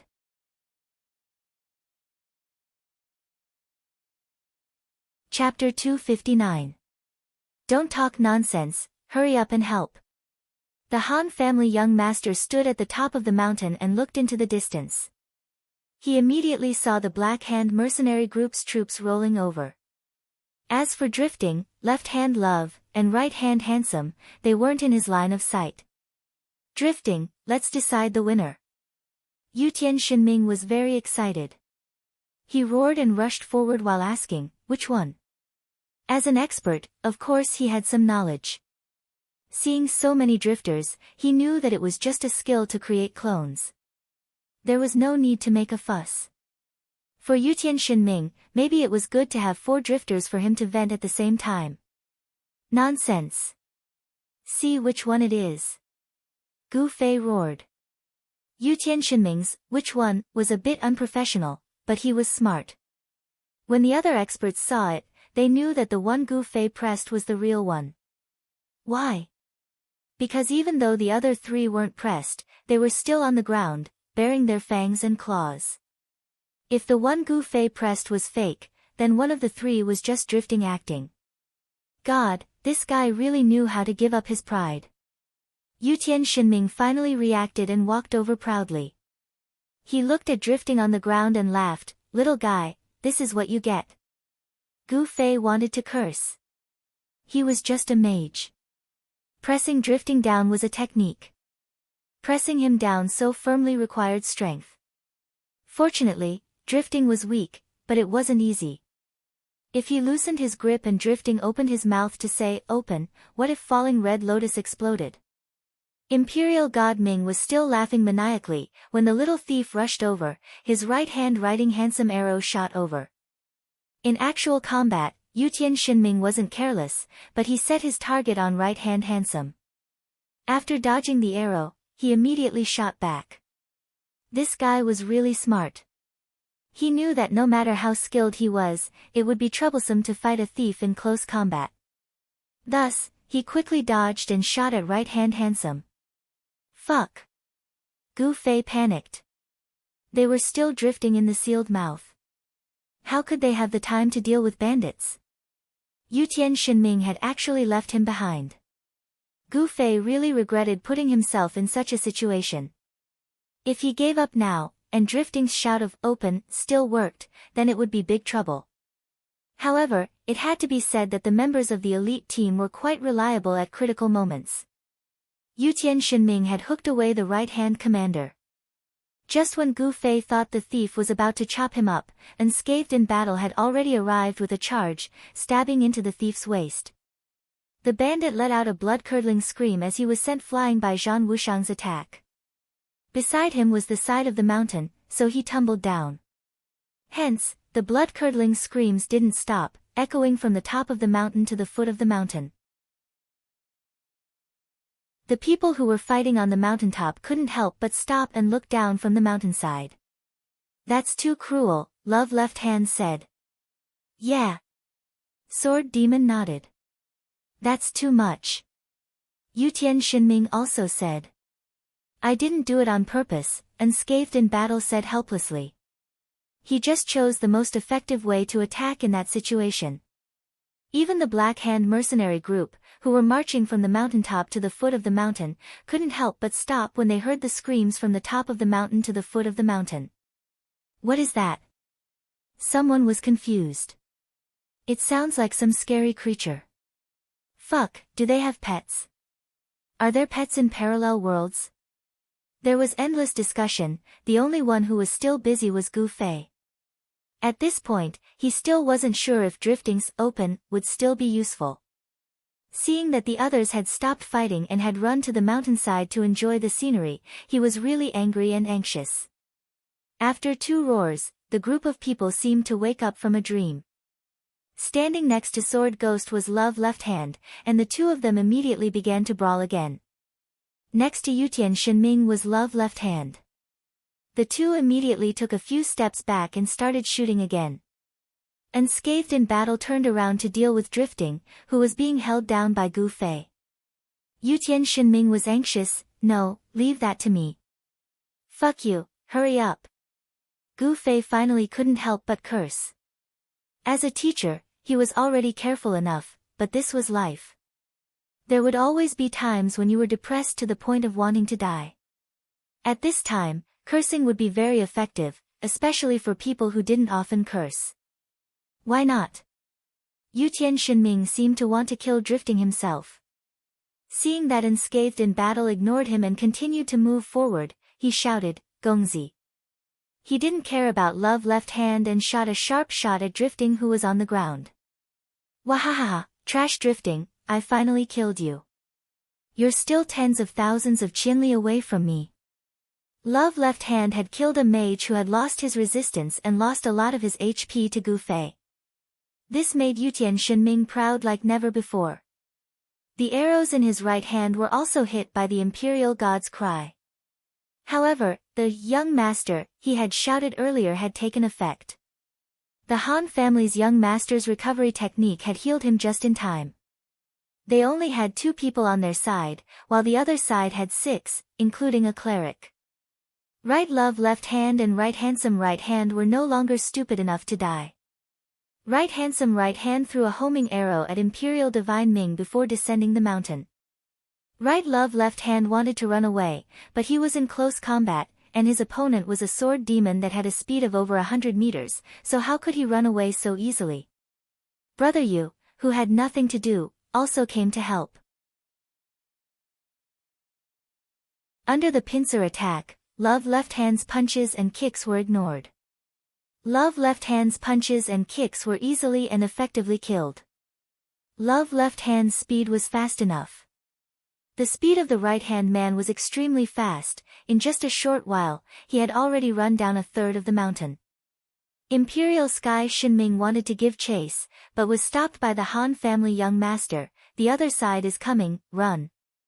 The other members of the Black Hand mercenary group were already rushing over. Gu Fei didn't even have time to eat a fruit before he followed them down the mountain. On the way, Drifting sent him a message. He said gloomily, "You can't do this. Your magic is too strong." "You were forced to do it," Gu Fei replied. "If you do this again, I'll bite your hand." Drifting said. "No way. You're the #1 mage. How could you do something so disrespectful?" Gu Fei smiled. He didn't think much of it. If he could open his mouth and bite his hand, how could he not say the word open? They hurried down the mountain. The sneak attack on the highest peak was considered a success, but in reality, they only got 3 points. No matter how strong Drifting was, he was only 1 point in front of the system. After descending the mountain, the 6 of them went back into the marsh where they were hiding. Gu Fei finally had some free time.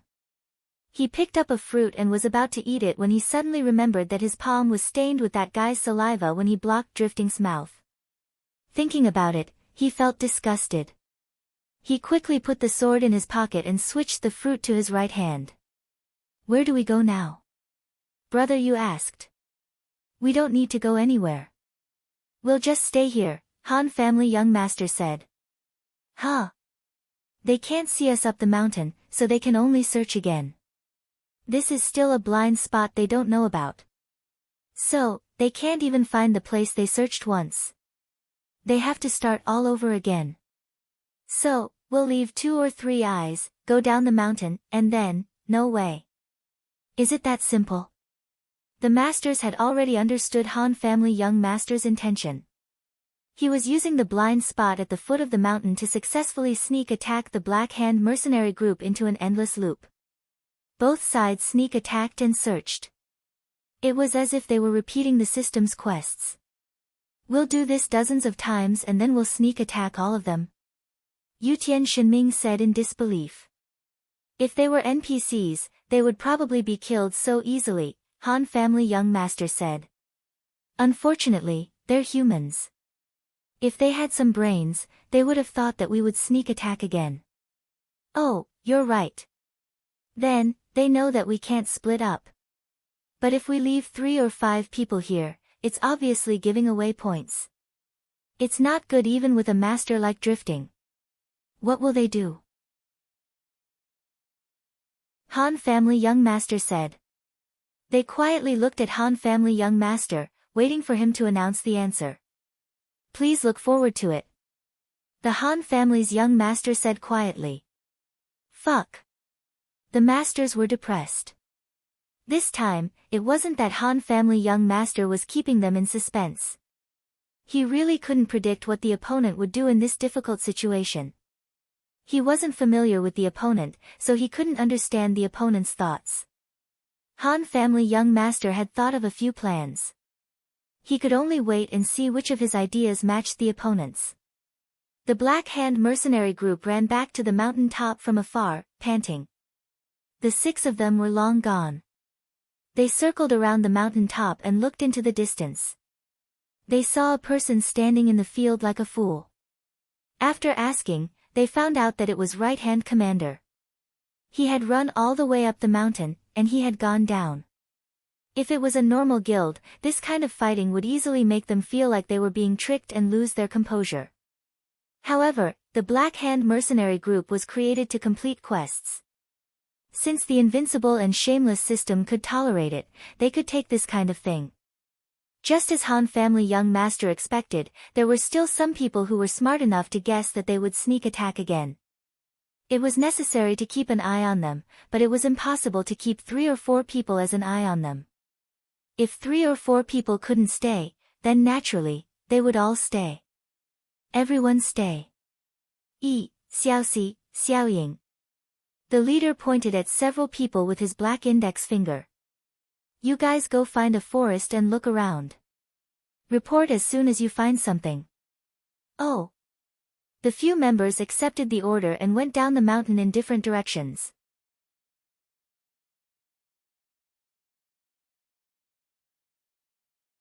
Chapter 260. A few of the group members went down the mountain to look for the 2 people. The discussion on the mountain was still going on. Some of the less intelligent people sighed. This is great. We should have done this a long time ago. Why do we need to form a large group to look for them? We can just wait here. The black index finger looked down on those who had such a point of view. Going to such a big forest to look for them alone, if the other party doesn't want to take advantage of him, they can easily avoid him. It's useless. Why do we still go if it's useless? The group members didn't understand. The black index finger smiled mysteriously. He looked at a certain figure who was climbing up the mountain and said, "We'll talk later." The person who was climbing up the mountain was the remaining member of the group of 4. He arrived at the top of the mountain in no time and reported to the black index finger. Come, tell us in detail what happened just now. The black index finger called a group of people and analyzed the situation while listening to the right hand's explanation. At least 2 points. After listening to the explanation, the black index finger pointed at 2 of his fingers and said, "First, the other party can observe our movements, so they can seize the best opportunity to launch a sneak attack." Everyone nodded. Second, there is a path from the bottom of the mountain to the top of the mountain, but the people at the top of the mountain can't see it, the black index finger said. Everyone couldn't help but look down the mountain, trying to find this secret path. They rushed up from here, right? The black index finger came to the side of the mountain and looked down while asking the right hand's rider. The right hand's rider nodded. He was the first to discover Gu Fei and the sword demon. Where did they appear from? The black index finger asked. The right hand's rider pointed at the big rock. The 2 of them suddenly came out from behind that rock. Everyone's heart tightened. Could they be behind that rock now? Right under our eyes? That's why the most dangerous place is the safest. Everyone whispered. Black Index Finger didn't think that the culprit would hide in such a dangerous and conspicuous place, but after listening to his subordinates' mutterings, he also thought that the culprit might be bold enough to do something that seemed impossible. It was always better to be cautious. The Black Index Finger asked the archers to be on full alert, and he also asked a few mages to come forward. They bombarded the boulder with fire wheels and fiery trees, but the boulder was still smoking. Finally, they were sure that there was no one hiding behind the boulder. Then he continued to ask people to keep a close eye on the movements of the surrounding grass and trees. Black Index Finger and a few people came to the back of the boulder for field inspection. This is the last place they set up on their way up the mountain. After that, they immediately launched an attack. The Black Index Finger touched the boulder and said, "Before this, you didn't notice their movements at all?" "Absolutely not." The right-hand scribe said, "I didn't even blink. They just popped out from behind the rock." In fact, when Gu Fei and Sword Demon first appeared, Right-Handed Rider was still twisting his neck and talking cheerfully with the people behind him. He didn't even blink his eyes when he talked about it before. In fact, Right-Handed Rider didn't see it with his own eyes, but he made a judgment based on the situation at that time. But it was not wrong. The Black Index Finger leaned against the boulder and looked down the mountain. "This boulder can block our sight from here to the bottom of the mountain." "It can't be. Even if it can, they wouldn't do it this way. I didn't always stand in the direction of the boulder, I often walked left and right." Right-Handed Rider said. "Then you'll turn a blind eye to it." Black Index Finger and the others looked around and saw many big holes in the strange rocks and trees that could block their sight. It seems that they used these as cover to slowly sneak up. So, the first people to come up here are only the mages and the thieves. Because the mages can teleport, and the thieves can sneak. Only the two of them could use these cover to cross each other and not be seen by you. After they reached the boulder, there was nothing to hide, so they had to rush up directly. Black Index Finger analyzed. Everyone nodded. If they want to sneak up on us, they can only do the same thing. Their current position shouldn't be far from here. Hearing Black Index Finger's words, everyone's eyes followed the messy objects on the hillside and looked down. It was as if they had already seen 6 extremely wretched people. Continue searching in the forest. Leave a few people on the hilltop and pay attention to this direction. Everyone else, gather up and follow me to search the bottom of the mountain. Black Index Finger said. Isn't this giving them another chance to sneak up on us? Someone said. We won't go far. We'll only search near the foot of the mountain. If they dare to sneak up on us again, I'd like to see how they'll retreat this time. Black Index Finger laughed. He had already gathered more than 70 players in the group and left a few eyes on the hilltop. The others followed the path that seemed to be used for sneak attacks down the mountain. Along the way, none of the hiding spots escaped the Black Hand mercenary group's search. These places were like guiding lights, slowly leading them to the hiding spot of the child elite group.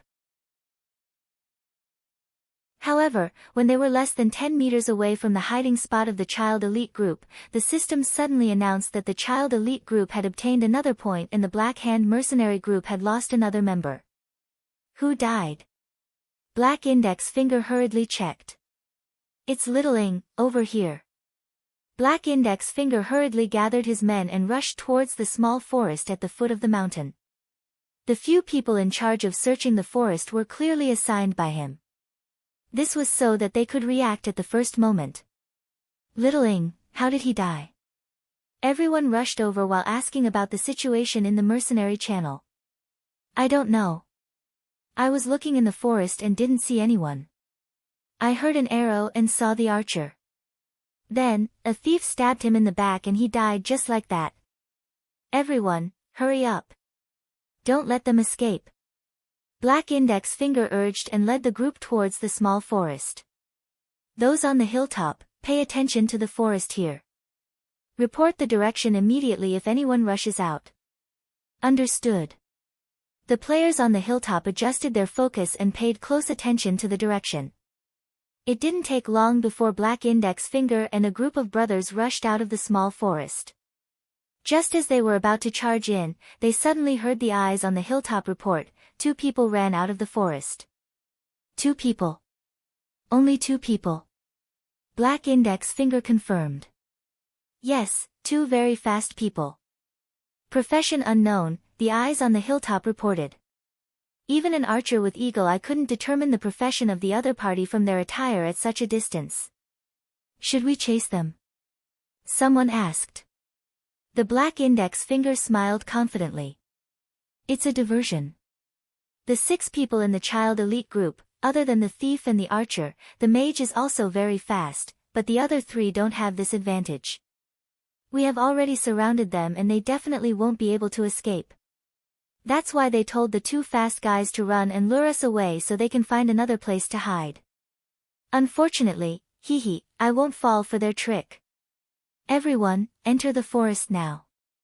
There must be people in the forest. If they know that they won't be able to escape after being exposed, why did they kill Little Shadow and expose themselves? Someone was confused. This forest is too small. It's not easy to hide 6 people. I don't think they have a choice. Black Index Finger said as he led a dozen people into the forest. The forest was indeed very small. 70 people searched without much effort. The Black Hand mercenaries quickly discovered that there was no one else in the forest besides them. Black Index Finger's expression turned ugly. Is this a diversion? Someone snickered and looked down on the leader. Such a harmonious relationship between a leader and his subordinates could only exist in the game. Where did the 2 of them go? Black Index Finger asked helplessly in the channel. He finally knew where the 2 of them were. I've been watching them. The eyes replied. Point them in the right direction. We'll chase them down. The leadership was temporarily handed over to the eyes on the hilltop. Because the young master elite group's kiting tactic was too famous, the Black Hand mercenary group had actually been practicing chasing after people who were running away these past 3 days. Understood. The eyes on the hilltop replied. Just as he was about to give orders, someone suddenly shouted, "Fuck, someone's coming up." The exclamation was broadcasted in the channel at the same time. The Black Index Finger suddenly froze and asked in surprise, "Who's coming up?" That mage. The eyes on the hilltop replied to Black Index Finger. What kind of skill did Gu Fei have? This time, the eyes on the hilltop wasn't an expert like drifting. He dashed up the hill and used dual flame flash and lightning spell to send them out of the field. Child elite group, another 3 points. The Black Hand mercenaries had just left the small forest and were about to chase after the 2, but they were all frozen on the spot. Without the eyes on the hilltop, the Han family young master wasn't worried about exposing his position. He stood in the wind and said, "Even if it's a diversion, you still need to figure out the direction." Tisk. When the Black Hand mercenaries changed direction and rushed into the small forest, Gu Fei, who was still in the depression, continued on his journey. Hurry up. This was the Han family young master's reminder. Teleport, move. Gu Fei answered with action and immediately teleported out. In the chat, the Han family young master continued to report his coordinates, guiding Gu Fei's path forward. If he relied on teleportation or stealth, it would be impossible for him to move forward from behind cover, as it would waste too much time. Teleport's cooldown time was 1 minute, and stealth's cooldown time was 3 minutes. If he wanted to slowly climb up the hill, the match would be over by the time he reached the top. Teleport and stealth would only be used when he had no other choice. In fact, climbing the hill mainly depended on the Han family young master's coordinates. In this guy's eyes, the cover along the way was obviously not an individual, but a whole. Every time Gu Fei took a step forward, there might not be any cover around him, but from the top of the mountain to his current position, there would definitely be several cover around him, blocking his line of sight from all directions. Moreover, the Han family young master had also climbed up to the hilltop. When he looked down, he carefully observed the terrain and was even more familiar with the straight path. Everything was still within his meticulous calculations. If the black index finger followed the cover all the way down the hill, it was inevitable that it would find the 6 people in the depression. Therefore, after the Han family young master noticed the Black Hand mercenaries' movements, he immediately let Sword Demon and Yutian Shinming return to the small forest along the path they came from. The poor Black Hand member in the small forest, Xiaoying, was still looking for the whereabouts of the 6 people, but didn't know that he had already become their prey. Sword Demon and Yutian Shinming sneaked into the forest and immediately saw Xiaoying looking around. The two of them had long mastered sneak attacks when playing this profession, so they easily took down Xiaoying. After the black index finger heard the report, he immediately led the group to this side to capture them. At this time, he had already fallen into the Han family young master's trap. At the same time they left, Gu Fei began to climb up the hill. By the time they reached the forest, Gu Fei was almost at the hilltop. Of course, Sword Demon and Yutian Shinming had to run through the forest. Squatting there was only waiting for death.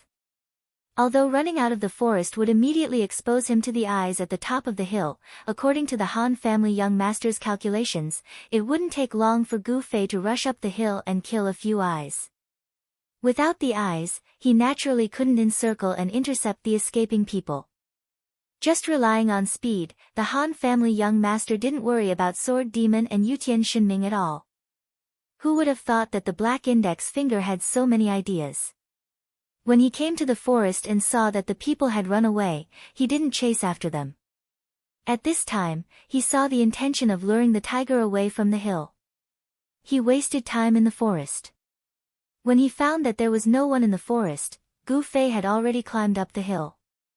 The eyes at the top of the hill didn't even have time to report to the black index finger about Sword Demon and Yutian Shinming's movements before they were killed. At this time, 1/3 of the time of the match had passed. Child Elite Group was leading 7-0.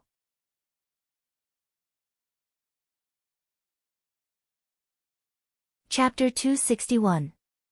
The weather in the game wasn't always the same. It would change from time to time. Even in the confrontation map, it was still the same way. At this moment, a small breeze suddenly blew. Gu Fei, who was at the highest point of the map, felt refreshed by the breeze. Han family young master was also in a good mood. He even joked with Gu Fei, "You look so stupid standing at the top of the mountain." The Black Hand mercenary group members were annoyed.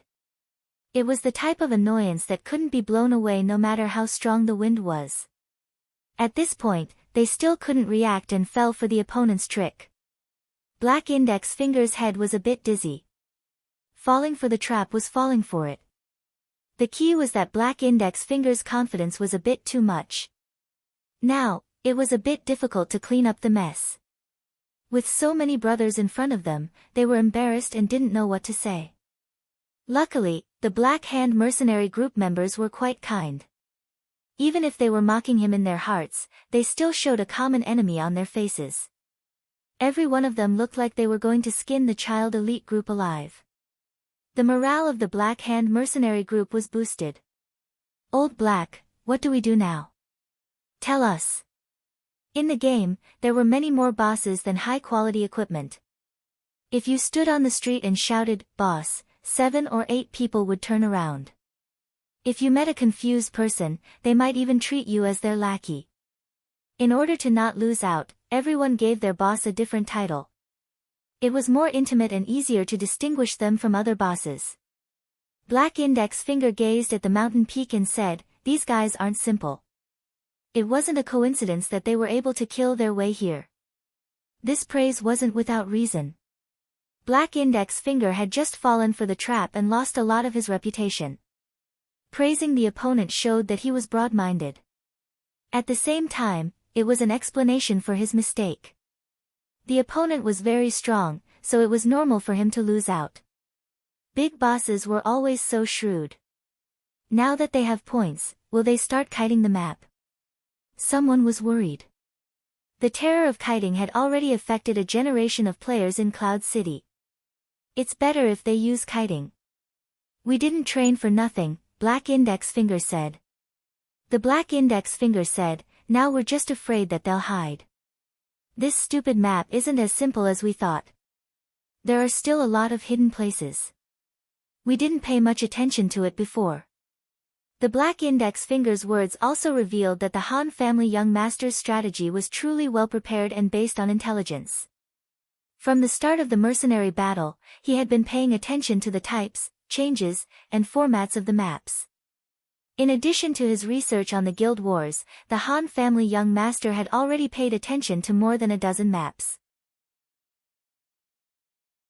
Only then did the black index finger realize that the map also had a lot of content, a lot of inside information, and a lot of connotations. If he wanted to start studying it again, he would only get himself in a hurry. There was no need to think about the content anymore. Therefore, the black index finger did not ask his subordinates to study the map. Instead, he continued to analyze the situation of the enemy and himself. There are 6 enemies, only 6. It's impossible for them to confront us head-on, so they can only use this roundabout method. But in this way, the other 3 in their formation, namely the warrior, the paladin, and the priest, won't be able to keep up.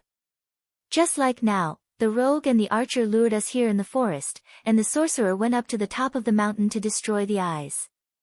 Then what about these 3? Where are the 3 of them hiding? Everyone stared at the black index finger in a daze, feeling that their boss was a bit crazy. Didn't the guild decide that the main mission of this final was to find the opponents 3 days before the battle began? Now that they were here, why was he still making a fuss about it? These 3 went up the mountain before, and then went down the mountain. With the 3 of them, they couldn't move too fast, so they couldn't go far down the mountain. After that, with our eyes, we didn't see anyone move, but the rogue and the archer came to this forest. The black index finger muttered. Suddenly, he realized something and called the people around him. "Search the forest and find anything that can block the vision from the top of the mountain. Why don't we dare to split up? Because we're worried about the sorcerer's group ability, and we don't know how powerful they are when they work together. But now they are actually splitting up. Why should we be afraid? Let's split up into groups of 10. The black index finger felt that he had found another big problem. "Old Black!" Someone shouted. It was the black index finger. It was Solitude under the moon. That sorcerer doesn't just know how to cast spells. With his skills and strength, a group of 10 might not be able to defeat him. All right. The black index finger had to respect the opinion of Solitude under the moon, who had fought against Gu Fei before. Then with 20 people, it should be no problem to deal with him, right? This shouldn't be a problem. Solitude did not dare to make a rash conclusion. That day, he had gathered people to stop Gu Fei. They had about the same number of people, but they had failed in the end. "You'll take 20 people and find a way to deal with him at the top of the mountain," the black index finger said. Okay. Solitude was too ashamed to say that he was afraid of one person when he had brought 20 people with him. He immediately led the 20 people away. However, at this time, Gu Fei had occupied the top of the mountain and they did not know where he would ambush them. If they rushed up the mountain like this, it was possible that they would be scared away. It would be difficult to deal with them. You. Solitude Moonlight picked 3 people from his team. "You guys go around the back of the mountain and draw his attention there. We'll rush forward from the front." That was the only way Solitude Moonlight could think of. The 3 of them left the forest and went around the back of the mountain. According to Solitude's thoughts, if Gu Fei was at the top of the mountain, he would definitely keep an eye on the 3's movements. Then, if he chased after them, he would naturally not be able to take care of this direction. After all, the top of the mountain was not the tip of a pyramid. Squatting on the tip and twisting one's neck, one would be able to see in all directions. Otherwise, why would there be a need for 3 or 4 people to be the eyes? The 3 of them went. The team searching the surroundings of the forest had made quite a few discoveries. After the black index finger's screening, the 2 trenches and the wall that child elite group had climbed over stood out. They used these as cover to circle around the forest. Send a team to each path. If you follow the path, you'll find something. Perhaps it's where the 3 of them are hiding. Be careful to stay hidden. Hee, they definitely won't expect that the path they used to escape from our eyes on the top of the mountain will now become the Yellow Springs road that will send them out. The black index finger could not help but feel proud. The 80 people were split into 8 teams. 2 teams followed Solitude to surround and kill Gu Fei, and 3 teams followed the so-called Yellow Springs road. The black index finger had 3 teams with him, so he immediately split into 2 teams. You guys, follow this direction. This is the direction that the thief and archer escaped in. Try to expand the search area. After Solitude takes down the peak, he will give you instructions. The 2 teams obeyed and left. At this time, there were not many people with the black index finger. After all, there were not 80 people. Previously, he had sent a few people to search the forest. Xiaoying had been sacrificed, and the others had not returned. The black index finger looked left and right and left 1 person in the forest. Looks like they like this small forest. You hide here. If you find them, report immediately, but do not expose yourself. Got it? After making these arrangements, he felt that it was not a bad idea to wait for the hare to come. He immediately gave the same instructions to each of the members who were drifting in the other forests: stay in the forest, hide yourself, and report to me if you find anything. After making all the arrangements, the black index finger realized that he and the 3 people beside him had nothing to do. After a moment of hesitation, he left the forest with the other 3 and chased after Solitude's group. The 3 people sent by Solitude had already circled the back of the mountain, but they could not be sure that the eyes on the top of the mountain were not chasing after them. In any case, Solitude had already set off with his troops. It should not be a problem for 20 people to kill this sorcerer. The small wind continued to blow. On the map, the members of the Black Hand mercenary group were minding their own business, moving silently. Of the 2 teams that were climbing the ravine, one reached the end of the ravine very quickly, while the other crossed the small ravine and came to a large ravine. They did not know which way to go. After a moment of confusion, they threw a gold coin and finally decided to go right. They gradually moved further and further away. When they looked back, the highest peak was blurry. Old Black meant that the enemy should not be far from the foot of the mountain. This was obviously not the right way to go. The leader of the team thought. Damn it, stupid gold coin. Turn back, left, he shouted. The 3rd team did the same thing as the child elite group. They bent, crouched, rolled, and crawled behind the wall. When they reached the end of the wall, they naturally reached the depression. They were smart enough not to use gold coins to decide left and right. After looking up, they headed in the direction that was closer to the peak. The fastest group of people were the 2 teams from Solitude under the moonlight. The 3 who went around the back of the mountain slowed down and pretended to go up, but the 17 people on their side had already begun to charge up. The higher the mountain, the stronger the wind. This small rule was not ignored by the parallel world. When they rushed to the top, Solitude immediately saw a smear of black. Gu Fei stood at the top of the mountain, his black sorcerer robe fluttering in the wind like a windbreaker. He looked extremely cool. Holding the dark night light sword, he had been drawing circles on the ground, but when he heard the voice, he looked up at Solitude and smiled. It's you. Why are you so late? When the Han family young master mocked Gu Fei for standing at the edge of the mountain like an idiot, he retreated. As an eye. The Han family young master did not mention this and only asked him seriously, Qianli, tell me honestly, how many can you fight alone? 10 should be no problem, said Gu Fei confidently. Limit, said the Han family young master. Limit is such a vague concept. It's hard to say. Gu Fei was troubled. Oh, then don't come down from the mountain. For what? To challenge the limit, said the Han family young master.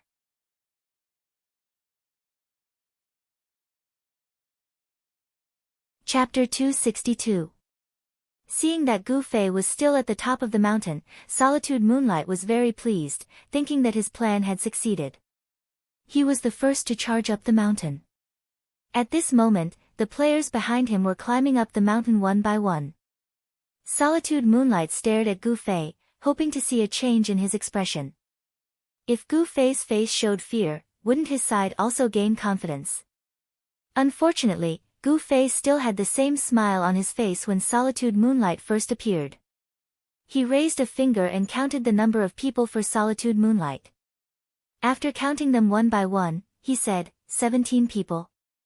Why didn't you make it a round number? Didn't he see the 3 people go around the back of the mountain?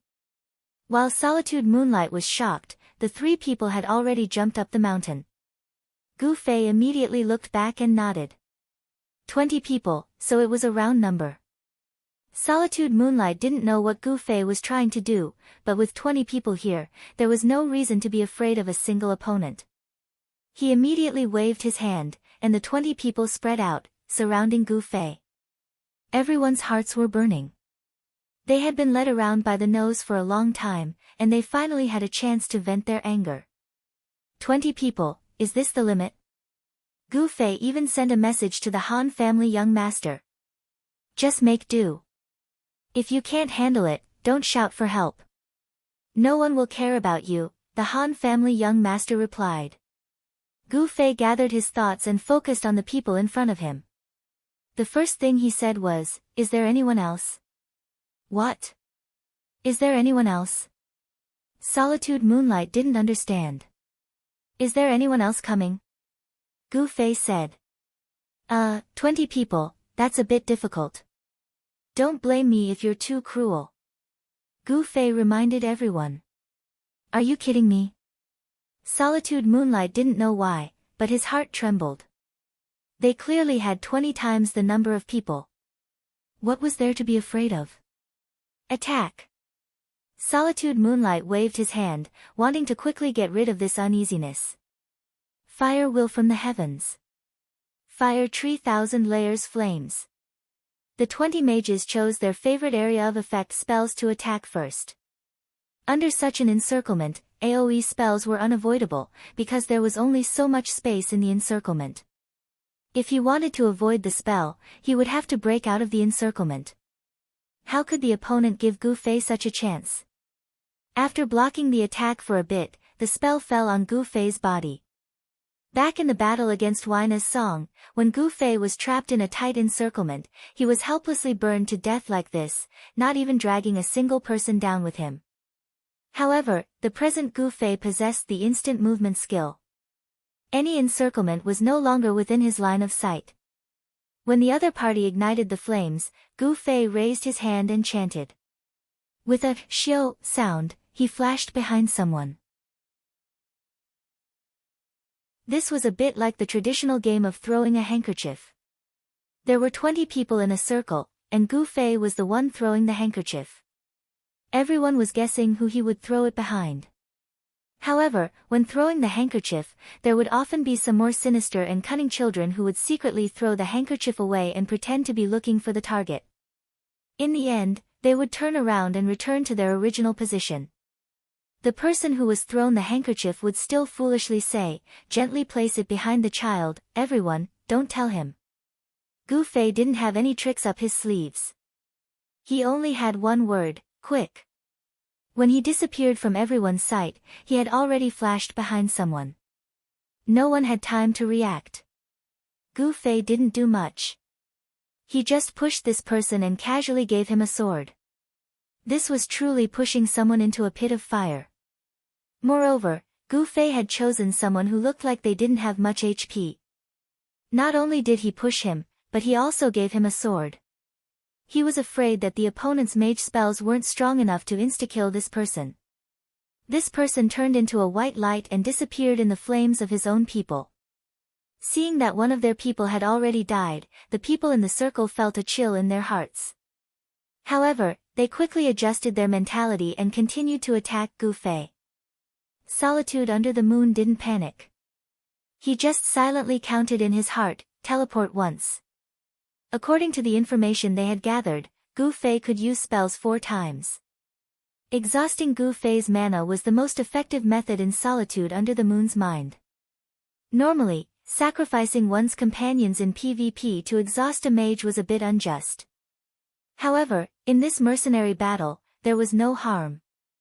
There was no loss if one died. It was just that there would be a little less experience and other rewards. However, compared to the overall victory, this little sacrifice was not a big deal. Gu Fei stretched out his sword and swung it. Just now, an archer in the circle had fired a homing arrow.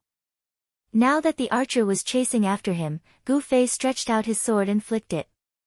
After that, he took a few steps back. The other party obviously thought that Gu Fei was running away. One of the thieves was very anxious. He had probably heard that Gu Fei was extremely fast and was afraid that he wouldn't be able to catch up if he ran away, so he immediately used sprinting to catch up. Good timing, Gu Fei thought to himself. Seeing that the thief was about to catch up to him, Gu Fei suddenly took a step forward instead of retreating. His body slanted to the side and he stretched out his leg. His hand also casually pushed the thief's back. Aya! The thief was tripped and pushed by Gu Fei, causing him to stumble. However, as a thief, he was very agile, so he wouldn't have fallen.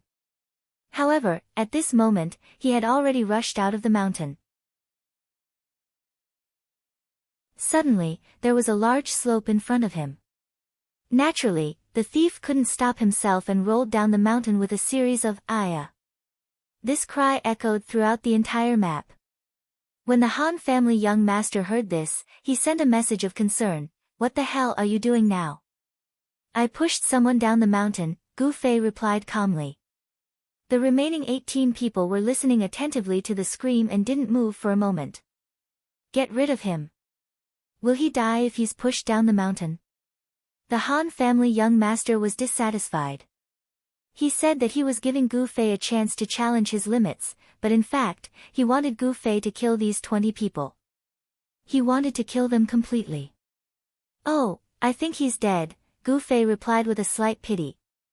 The system had just sent a message. Child Elite Group had gained another point. This guy who had rolled down the mountain directly turned into white light. This bumpy journey had cost him a lot of suffering before he could finish his life. Gu Fei said that he might be a little cruel when he made a move, and what he said was true. Then continue to push him down the mountain. As long as he could kill him, the Han family young master didn't care how he died, because they were going to be busy over here. The team of 10 people who climbed the wall went down the wall and headed towards the bottom of the mountain. Finally, they found the Han family young master and the other 2 people standing at the side. The 10 people were naturally overjoyed, praising their boss for his accurate foresight. "You've been surrounded." One of the brothers might have watched too many Hong Kong movies. At this moment, he was knocking an arrow and shouting at the 3 people as he advanced. "What are you shouting for? Just attack," another person said in disdain.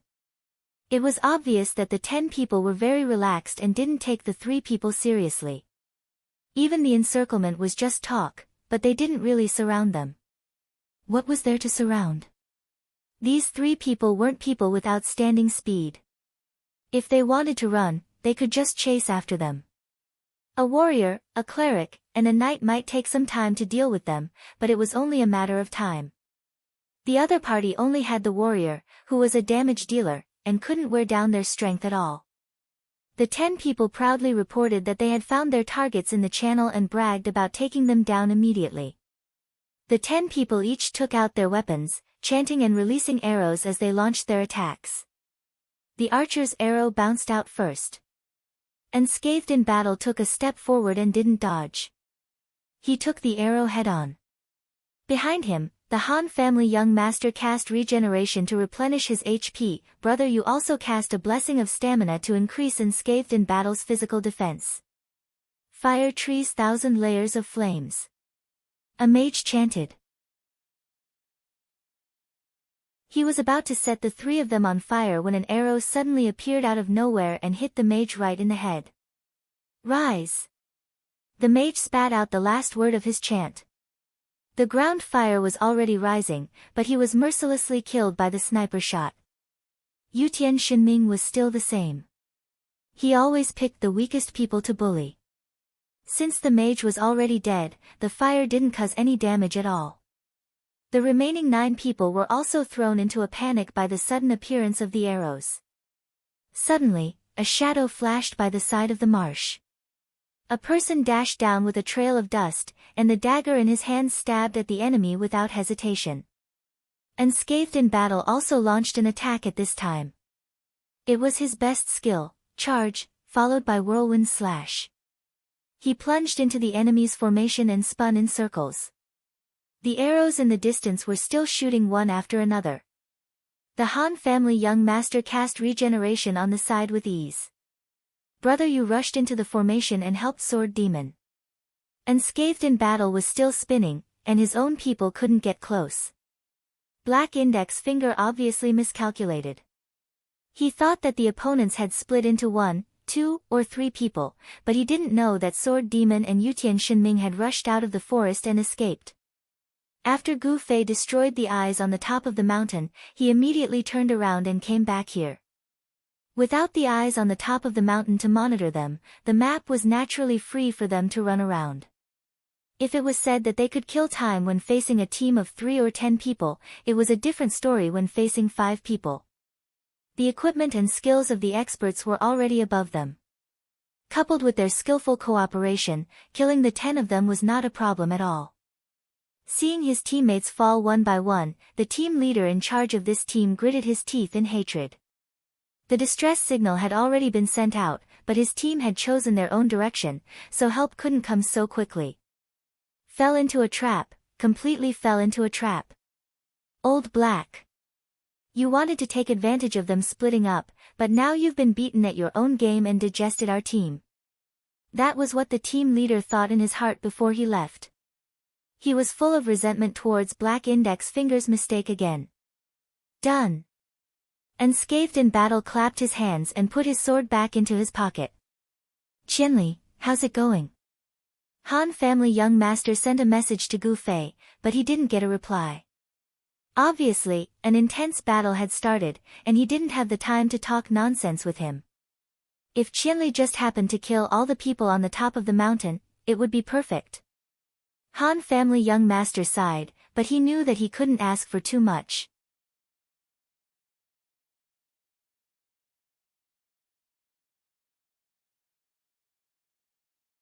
Chapter 263.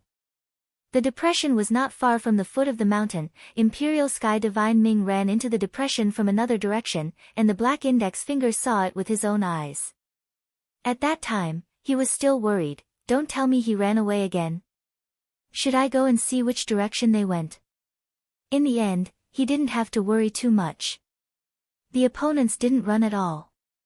He didn't want to go forward, but the opponents came out of the depression to meet him. Black Index Finger was stunned. He had already calculated the outcome of a 4-on-5 fight. Seeing that the opponents had taken the initiative to attack, he immediately made a decision. Let's go up the mountain first. Compared to the teams that were rushing back from afar, the Moonlight Solitude team was closer. They would meet up with them first and fight if they could win. If they couldn't, they would drag it out. The other teams should arrive soon. The Black Index Finger urged the other 3 to go up the mountain as soon as possible. In fact, there was no need to rush them, because Black Index Finger was the slowest among the 4 of them. If the other 3 spread out and ran to the top of the mountain, they would be much safer. Now that they had to cater to Black Index Finger's clumsy movements, they were much slower. The 3 of them knew how to count. They could clearly see the 10 points that the opponents had just gained. How could they not know how strong they were? At this time, they hated Black Index Finger for running too slowly. They wanted to kick him, but Black Index Finger was still shouting at the 3 of them, "Hurry, hurry, hurry. Stop. Are you trying to run?" Yutian Shinming ran fast and had a long range. The 4 of them were soon within his attack range. He drew his bow and shot. Thus, the 4 of them climbed up the slope with all their might, arrows constantly flying at their butts. Just like that, the 4 of them became living targets for the Imperial Heaven Divine Cry. The 4 of them didn't have a cleric, so they could only endure the arrows. Especially the first guy who was shot by Yutian Shinming. He wasn't killed instantly, but he was shot until he only had a little bit of HP left. He almost fainted from fear. His attack is too high, too high. In his fear, this guy didn't care about his brotherhood and ran away. Black Index Finger saw that he was really getting up and didn't say anything else. He looked at the other 2 with a pitiful expression. At least the 2 of them were still loyal and didn't abandon their Black Index Fingers and become living targets.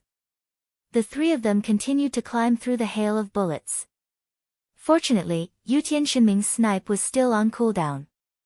Although the damage of his other attacks was higher than that of an average archer, it was not enough to kill him instantly.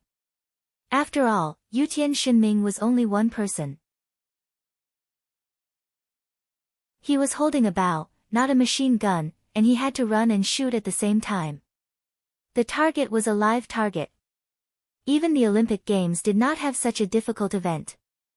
It was understandable that he would miss occasionally. However, even if it were to miss, it would not be too ridiculous. If it were to reach the 3 of them, it would be enough to scare them into a cold sweat. His HP wasn't full, so if he were to be hit by a few arrows, he definitely wouldn't survive. The Black Index Finger was already trying its best. The other 2 also wanted to try their best, but they had to match the speed of the Black Index Finger, which was very painful. The 4 of them were climbing happily. Suddenly, they heard several screams coming from the top of the mountain. When they looked up, they saw the 3 of them standing on the side of the mountain. They opened their arms and swung them a few times, trying to control their balance. However, it was instantly judged that swinging their arms was useless, so they rolled down on their backs. The 4 of them were shocked. There were arrows chasing them from behind, and there was a rolling log in front of them. Oh no, a rolling person blocking their way. Even the ancient battle of Gaozhan was nothing like this. The person running in front was overestimating himself. When he saw that it was his brother who rolled down, he went forward to stop him. He didn't even consider how much strength he had. How much kinetic energy did the other party turn into when he rolled all the way from the top of the mountain? With his slender arms, was it enough to coordinate the friction force and the rolling person to achieve a balance of the 2 forces? He did it. The 2 forces were really balanced. However, physics told us that there were 2 states of an object under the balance of 2 forces. One was static, and the other was moving at a uniform speed. Sadly, this guy had entered the second state. He turned into a rolling person. Because he was obstructing the one coming down the mountain, the guy began to move at a uniform speed. However, this state couldn't be maintained for long because the acceleration of gravity had increased. In the blink of an eye, the 2 of them rolled down the mountain in a chase. Black Index Finger and the others at the bottom of the mountain wanted to stop them, but when they saw the miserable state of their brother, they didn't dare to move. They pretended to be caught off guard and let the guy who rolled down first brush past them. The 3 of them looked at each other and secretly felt ashamed.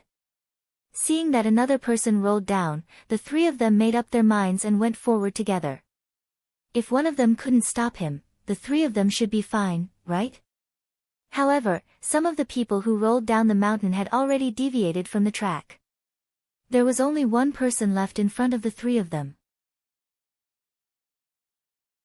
The 3 of them thought that this was just right, so they didn't rescue the other 2 and went straight to this one. It was indeed easy for the 3 of them to stop one. The guy who had rolled halfway down the mountain was still screaming after being rescued. It was obvious that he was in great pain. Otherwise, he wouldn't have died when he reached the bottom of the mountain. Brother, it's okay. The guy who stopped the guy shook him and called out sincerely. Oh. The guy slowly opened his eyes. Seeing that he had stopped, he was overjoyed and thanked him repeatedly. What are you thanking me for?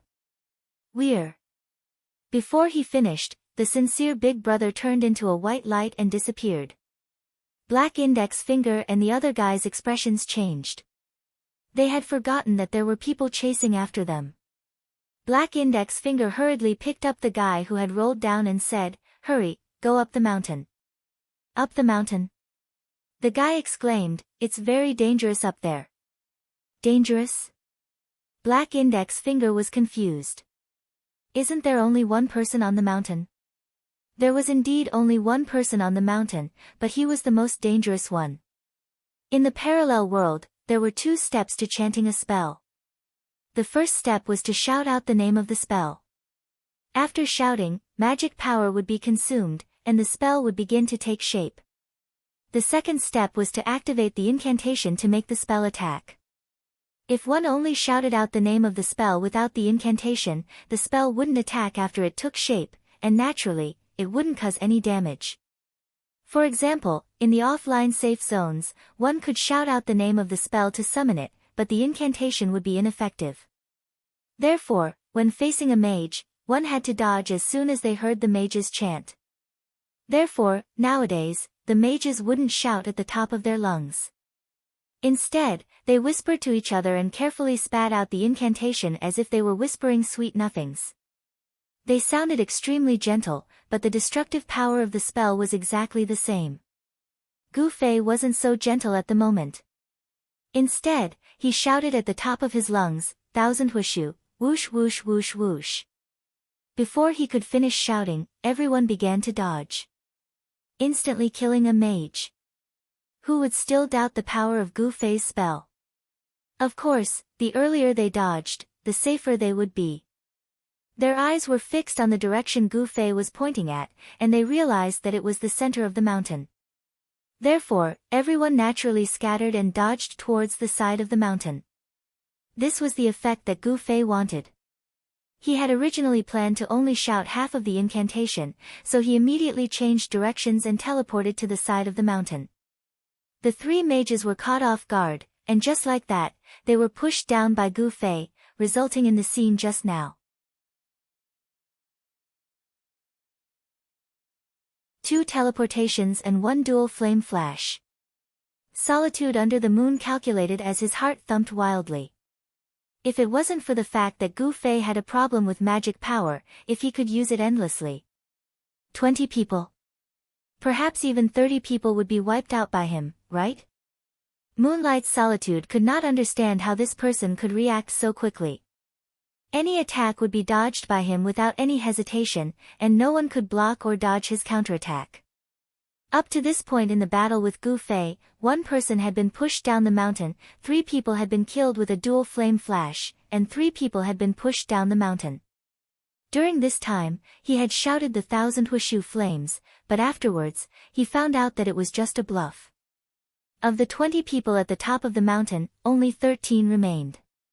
However, Gu Fei only had enough magic power left to use dual flame flash once or teleport once. Solitude under the moon was able to keep his composure and ordered everyone, "Don't panic. His incantation time is very long. There's still time to slowly dodge after he finishes chanting." The Black Hand mercenary group had warned them about Gu Fei's weakness many times, but with his reputation for killing mages in an instant, not many people could face him so calmly in real combat. Dodging as soon as they heard the incantation was already a conditioned reflex reaction. They had long forgotten about being slow or not. At this time, the opponent had indeed recognized Gu Fei's weakness. Solitude under the moon had experience fighting against Gu Fei, so they had been standing in different positions. Gu Fei had taken advantage of the opportunity to kill 3 people with a dual flame flash, so there was no way he could do it a second time. It seemed that the cruel method of using a lip-syncing spell to lure everyone to the side of the mountain and then push them down had been seen through. One more spell. What will he use? Solitude under the moon stared at Gu Fei. He won't teleport next to me and push me down the mountain, will he? Solitude under the moon glanced behind him. Although he knew that he was still a long way from the side of the mountain, he still felt a chill down his spine. Everyone else's mentality was the same as Solitude under the moon. In a situation where they had the advantage in numbers, they wanted to see what Gu Fei would do first. Gu Fei was still smiling calmly like when Solitude Under the Moon had come up the mountain. He clearly held the initiative because the situation had always been under his control.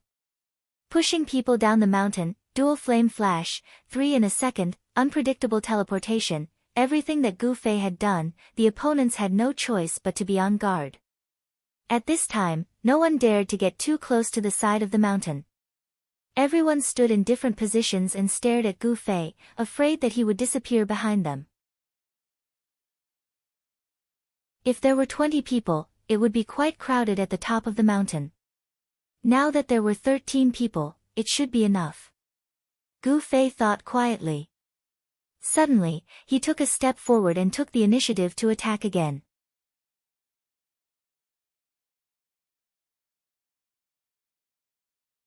Chapter 264. At the top of the mountain, Gu Fei was facing 12 people by himself.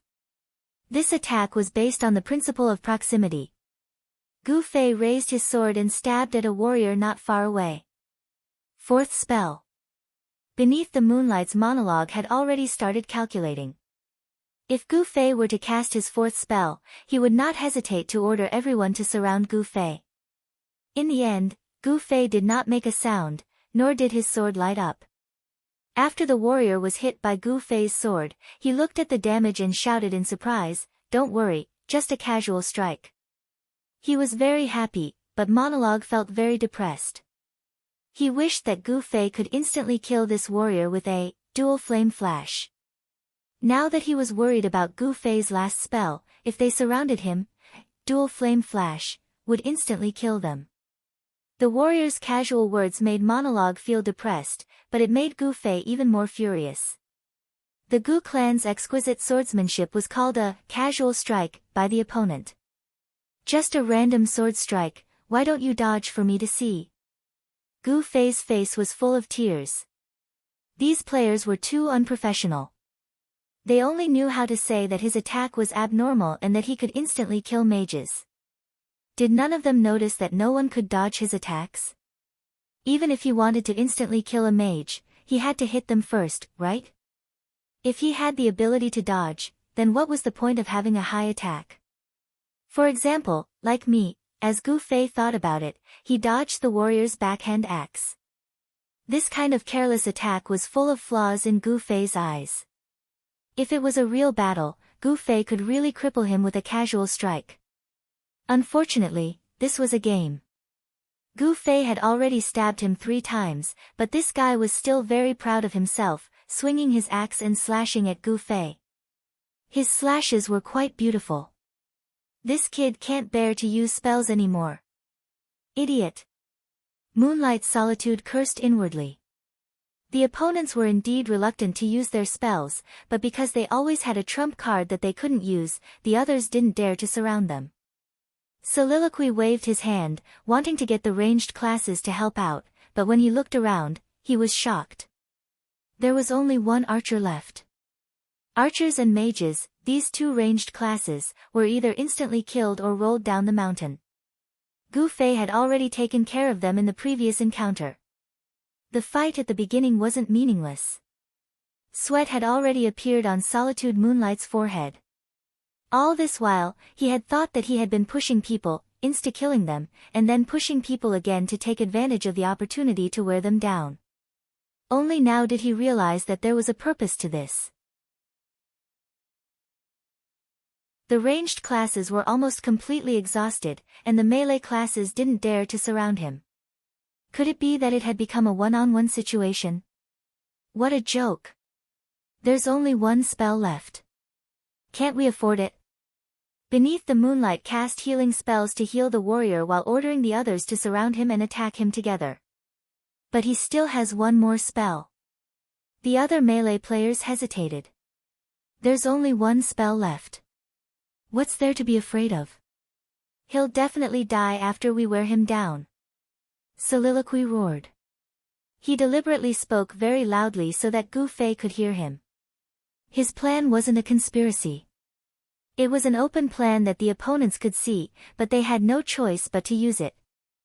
He wanted to give Gu Fei a heads up. He also wanted to know how Gu Fei would react to this. Gu Fei's reaction was no reaction. His normal attacks were basically useless against the priest's healing spells, but he still continued to stab at the cleric. The warrior reacted fiercely. He gripped his axe with both hands and roared, "Don't come over." Damn! He's finally here. Gu Fei was delighted when he saw his opponent's posture. Whirlwind Slash, the warrior's Whirlwind Slash. It's been a long time. Gu Fei felt that it had been a long time since he had used this move, and it had been a long time since he had used this method to block it. With a vertical sword, he took advantage of every opening. There was a crisp sound when the sword and axe clashed. Gu Fei was sent flying by the Whirlwind Slash. The warrior was stunned, but he quickly cheered up. "Ha ha ha, you can get down the mountain too." He thought that Gu Fei would definitely roll down the mountain when he was sent flying. Gu Fei, however, looked down on him disapprovingly. His block was a form of borrowing force. The direction of the force was ultimately controlled by Gu Fei. In other words, the direction of the flying was under Gu Fei's control.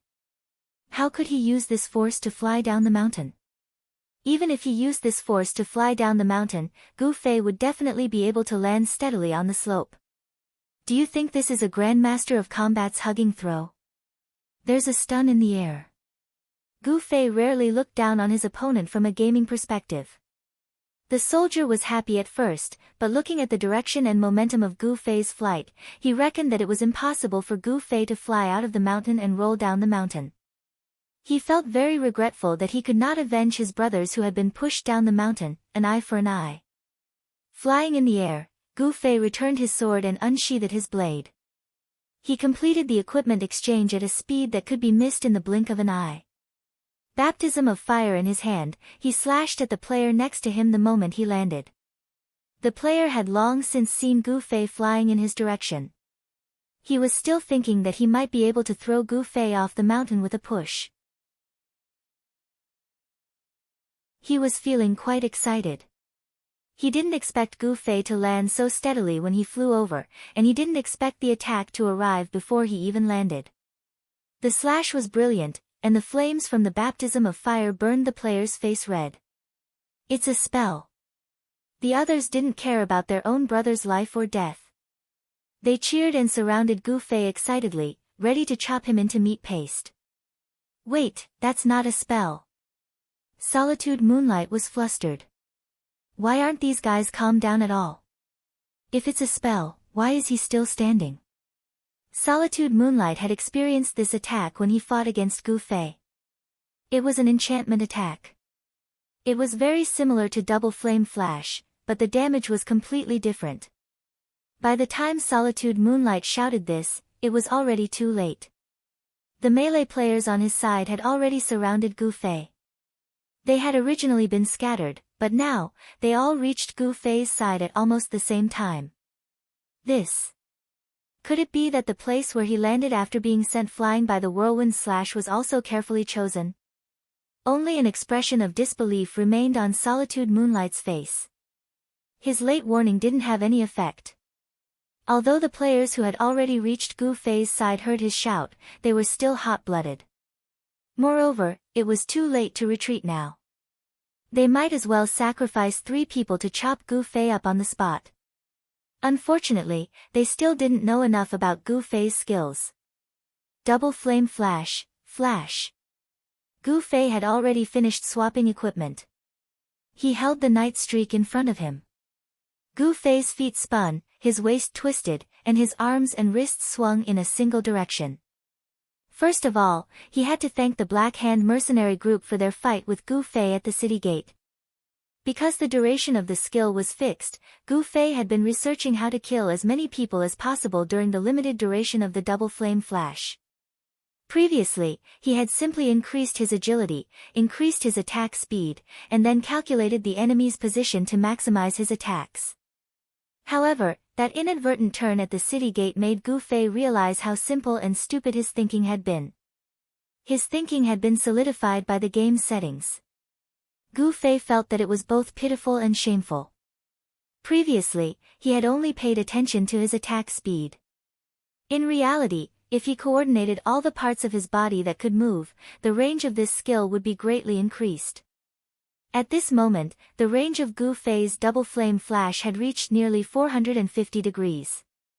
This meant that some of the people standing in front of him would be hit by the same double flame flash twice. This was something that no mage could do. White light bloomed around Gu Fei like fireworks. In truth, Solitude Moonlight hadn't expected this. He didn't think that Gu Fei would be able to instantly wipe out an entire circle of people. There were 6 people in this circle. Of the 20 people, only 6 were left. Gu Fei's mana had truly been used up. But the problem was that the remaining 6 people were 3 clerics, 2 knights, and an archer. This combination made Solitude Moonlight want to cry. Even if archers were the bane of mages, could they rely on an archer to turn the tables in this situation? Solitude Moonlight was still thinking when Gu Fei raised his hand. Lightning, descend. A bolt of lightning struck down. Solitude Moonlight didn't even need to think about it. The archer had already been killed by Gu Fei's lightning. After using 4 of his ultimate skills, Gu Fei still had a bit of extra mana left. He could choose between fireball or lightning. Lightning was a level 40 class advancement skill. Combined with Gu Fei's overpowered equipment, he could easily insta-kill a low health class. 3 priests and 2 knights, the 2 classes that were said to be the weakest in the parallel world, were placed right in front of Gu Fei.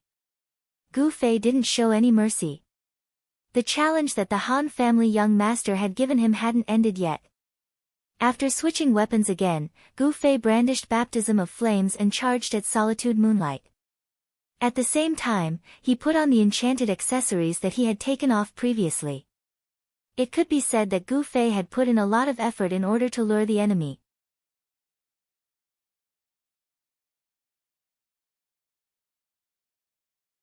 Chapter 265. Of course, Monologue couldn't withstand Gu Fei's attacks. He could only rely on his 2 cleric companions to heal him from time to time. Learning from their previous battle with Gu Fei, the 2 clerics stood far away from Gu Fei to prevent Gu Fei from interrupting their skills. The 2 knights each cast a power blessing on themselves. At times like this, knights were better than clerics in terms of combat power. Unfortunately, they couldn't pose much of a threat to Gu Fei. Gu Fei was no longer focused on Monologue. From time to time, he would turn around and attack the 2 knights. It seemed like the 3 of them had surrounded Gu Fei, but the 3 of them were the ones who were flustered. It could be said that this was the most useless encirclement in history. Only Monologue knew how he felt. At this moment, he was annoyed and shocked by the black index finger halfway up the mountain. He had already climbed up the mountain for quite some time. He was already 2/3 of the way up. This warrior's movement speed was truly terrifying. Among the pursuers, Sword Demon and Yutian Shinming were getting closer and closer. This wasn't the scariest part. The scariest part was that as Monologue climbed up the mountain, his opponent's points kept rising. There were a total of 6 opponents. 5 of them were right behind him, and only 1 wasn't right under his nose. It was needless to say who had earned these points. At first, Monologue was still in a daze. Suddenly, his opponent's points increased by another 6. Monologue's footsteps stopped. He felt more and more like he had escaped from a sea of suffering and jumped into a pit of fire. What kind of realization was this? Wasn't it too valiant? Monologue, how many people do you have up there? Monologue sent a message. His opponent's points had increased by 1. Monologue looked at the number of people on his side. In fact, he already knew how many people had died, but he couldn't believe it. 5. Although Solitude Moonlight was in the middle of a battle, and he was very willing to dodge Gu Fei's attacks, there was no point in dodging. So, he simply replied to the black index finger. How could this be? The black index finger was stunned. Black index finger had no doubt that he could finish off the remaining 5 before he reached the top of the mountain. After that, wouldn't the 3 of them die in vain? Ouch! Just as he was thinking about it, a fellow beside him shouted out again. He suddenly stopped, and the Imperial Sky Divine cry immediately accurately hit the target. Old Black, what should we do? This person was extremely anxious. He knew that there were wolves in front of him and tigers behind him, but he still had to make a choice, right? At this moment, they were neither advancing nor retreating. The arrows behind them were still shooting. The three of them were swaying left and right to dodge the arrows halfway up the mountain. At first glance, they looked quite happy. Black Index Finger gazed into the distance. He could see that some of his own teams were rushing over, but they were definitely not as fast as the guys behind them. Just as he was hesitating, Soliloquy sent another message. Where are you guys, Old Black? Is anyone coming over? Monologue realized that he was really out of his mind. When he was down to 12 people, he still hadn't thought about calling for reinforcements. He was still hoping to exhaust the last quarter of Gu Fei's mana before taking him down. In the end, he ended up like this. Black Index Finger had also chased them up the mountain. He didn't know about this. I'm halfway up the mountain. Black Index Finger replied. Ah. Hurry up and come up. He's already out of mana, Monologue yelled. Black Index Finger heard this and immediately urged the two guys beside him. Hurry, hurry, hurry, continue up the mountain. What's wrong? One of them asked. That magician is already out of mana, Black Index Finger shouted. Go up and finish off the magician. Then, 5 and 3 of us will make a total of 8 people and hold off the attacks of the other 5 until reinforcements arrive. Then, even if all 8 of us die, the others will be trapped on the mountain and won't be able to escape. This mercenary battle will be our victory. Black Index Finger calculated in his heart. Without mana, Gu Fei's efficiency was indeed very low. Unfortunately, the other side had 2 clerics beside him. The 2 knights realized that they couldn't attack Gu Fei at all. After using Blessing of Power, which was useless, they switched to using Blessing of Life, which could recover health. One of the 2 paladins was a level 40 paladin who also had a recovery skill. In the end, they didn't surround him anymore. They spread out and took turns to heal Soliloquy. After a while, they realized that the situation wasn't dangerous at all. Without mana, Gu Fei's attacks were really weak. If the Baptism of Fire didn't use any enchantments, it was so weak that it was almost negligible. This enchantment would disappear from time to time, so the other healers weren't very busy. Moreover, the 3 of them took turns. If they knew the time well, they could make time to eat fruits to replenish their mana. There was no end to this. It was just that Monologue had to suffer as a sandbag. Moreover, he was being cut by knives and burned by fire. It was quite miserable. As for Gu Fei, it was useless in this situation. The others gradually relaxed. If it weren't for the fact that Monologue still had a bitter expression, they would have been happy to watch Gu Fei's useless performance. How could Gu Fei not know this situation? Previously, the 3 of them had surrounded him. He had slashed left and right, and the 2 clerics were a bit nervous. They kept casting recovery spells. Gu Fei was hoping to quickly exhaust their mana so he could kill them one by one. Unexpectedly, the other side wasn't that stupid. After being nervous for a while, they immediately made a clear judgment. In the current situation, there was no point in continuing. Gu Fei stopped and put his knife back into his pocket. The others looked at him suspiciously. Gu Fei spread his hands. I can't kill him anyway, so what's the point of fighting?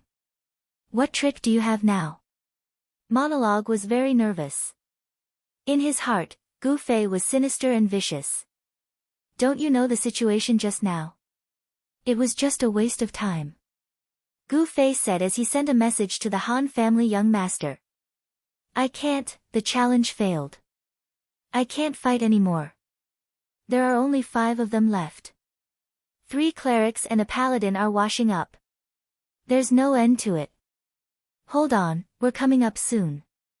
The Han family young master said. Is that so? Gu Fei walked to the side of the mountain. In his eyes, monologue and the others were basically air. To be honest, Gu Fei felt that it was quite boring to fight these two non-combat professions. Yo, your people are almost here. Gu Fei stood at the side of the mountain. The first people he saw were Black Index Finger and the others.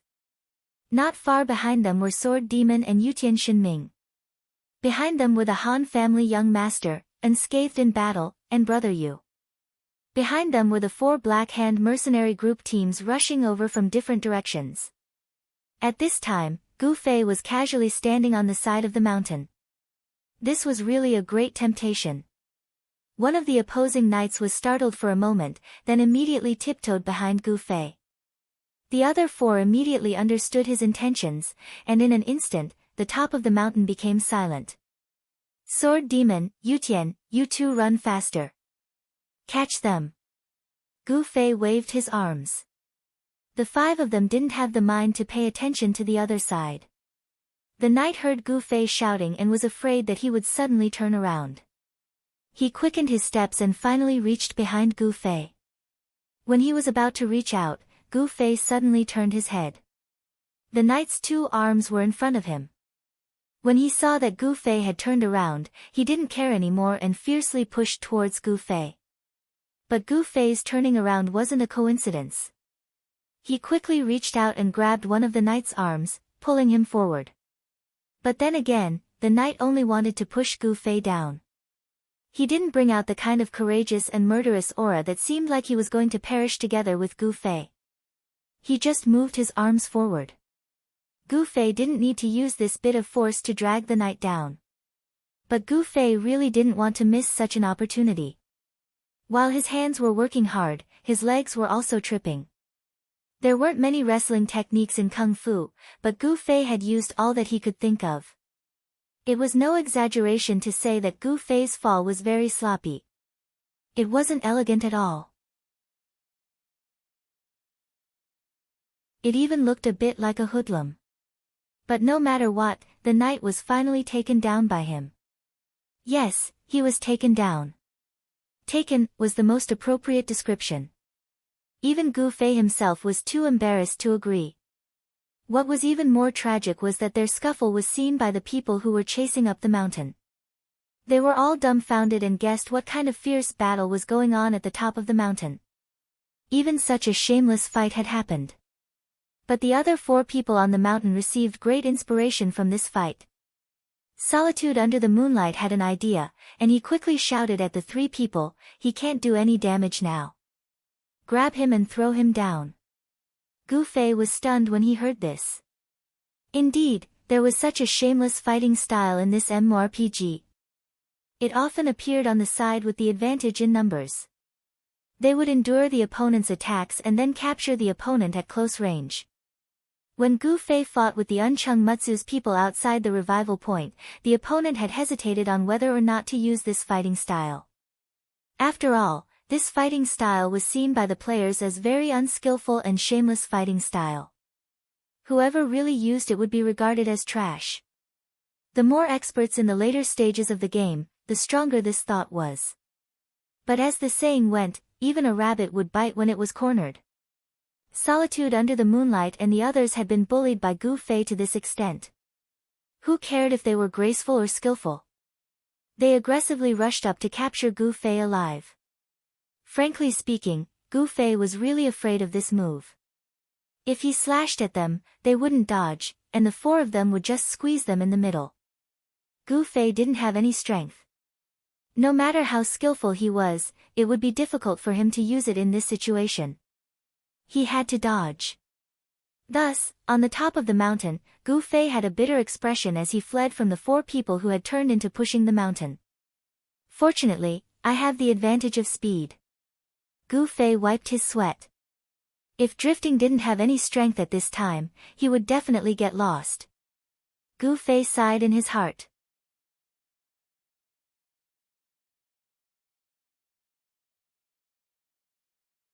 Chapter 266. Black Index Finger had already stopped once in the mountains. By the time he reached the top of the mountain, he froze once again. There wasn't much space on the top of the mountain. Gu Fei and his 4 team members chased each other and had a great time. The atmosphere was so harmonious that Black Index Finger thought he had transmigrated. While Solitude and the others were shouting, "Over there," and block him, Gu Fei was the first to spot him. The joy on his face was definitely not fake. Gu Fei pounced towards Black Index Finger. "Let's duel," Gu Fei shouted. He had had enough of this game of eagle and chick. Before Black Index Finger could react, Gu Fei, who was charging at him, had already raised his hand and stabbed him. Black Index Finger jumped in fright. He thought that he was going to be instantly killed by Dual Flame Flash. But when he saw his health drop, he calmed down. Enchantments and Dual Flame Flash weren't things that ordinary people could differentiate. Solitude finally saw Black Index Finger. It turned out that Gu Fei was standing next to him. He looked at the 4 of them seriously and said, "Stop messing around and fight properly." Black Index Finger took the lead and slashed at Gu Fei. At the same time, he called out to the 2 team members who had come with him, "Hurry up and finish him off." One of them was an archer and the other was a thief. One quickly pulled away, while the other circled around to Gu Fei's side to attack Gu Fei together with Black Index Finger. With 3 priests and a paladin present, Gu Fei's efforts were useless. However, the other side didn't use such shameless methods to bother him, which made him feel relieved. Calculating that Sword Demon and Yutian Shinming were probably about to arrive, he became spirited and tried to deal with his opponent. Originally, Black Index Finger had thought that it would be a piece of cake to deal with a mage who had no mana. He hadn't even bothered to use his strongest skill, Whirlwind Slash. In the end, however, he discovered that Gu Fei's skills were even more ridiculous than the rumors said. No matter how hard he tried, his sword couldn't hit him. But what about his opponent's sword? He didn't know how many times he had scratched himself. The thief next to him was even more embarrassed. Gu Fei circled around the Black Index Finger, while the thief chased after him, waiting for Gu Fei to slow down before stabbing him. However, Gu Fei spun faster and faster, so the thief turned in the opposite direction to block him. In the end, Gu Fei also turned. The thief had been at the top of the mountain for a while now, but he hadn't done anything at all. He just foolishly circled around the Black Index Finger until he and the Black Index Finger were about to throw up. As for the archer, he couldn't even aim his tracking arrow at Gu Fei, who was constantly moving. The moment he released the bowstring, the arrow hit the Black Index Finger. The archer was so scared that he didn't dare to shoot a second arrow. Solitude under the moonlight led the others to take turns replying to the Black Index Finger. In the end, the Black Index Finger looked at them angrily. "One person replying is enough. Everyone else, surround this kid." As the boss, everyone had integrity. The Black Index Finger wasn't in the mood to be a punching bag like Solitude under the moonlight. Solitude wanted to say that they wouldn't be able to surround him with so few people, but in the end, he didn't say it. Many people felt that it was an exaggeration to say how strong Gu Fei was. That day, after Solitude under the moonlight failed the 2-way quest, he would always be laughed at by his teammates when he talked about how abnormal Gu Fei was.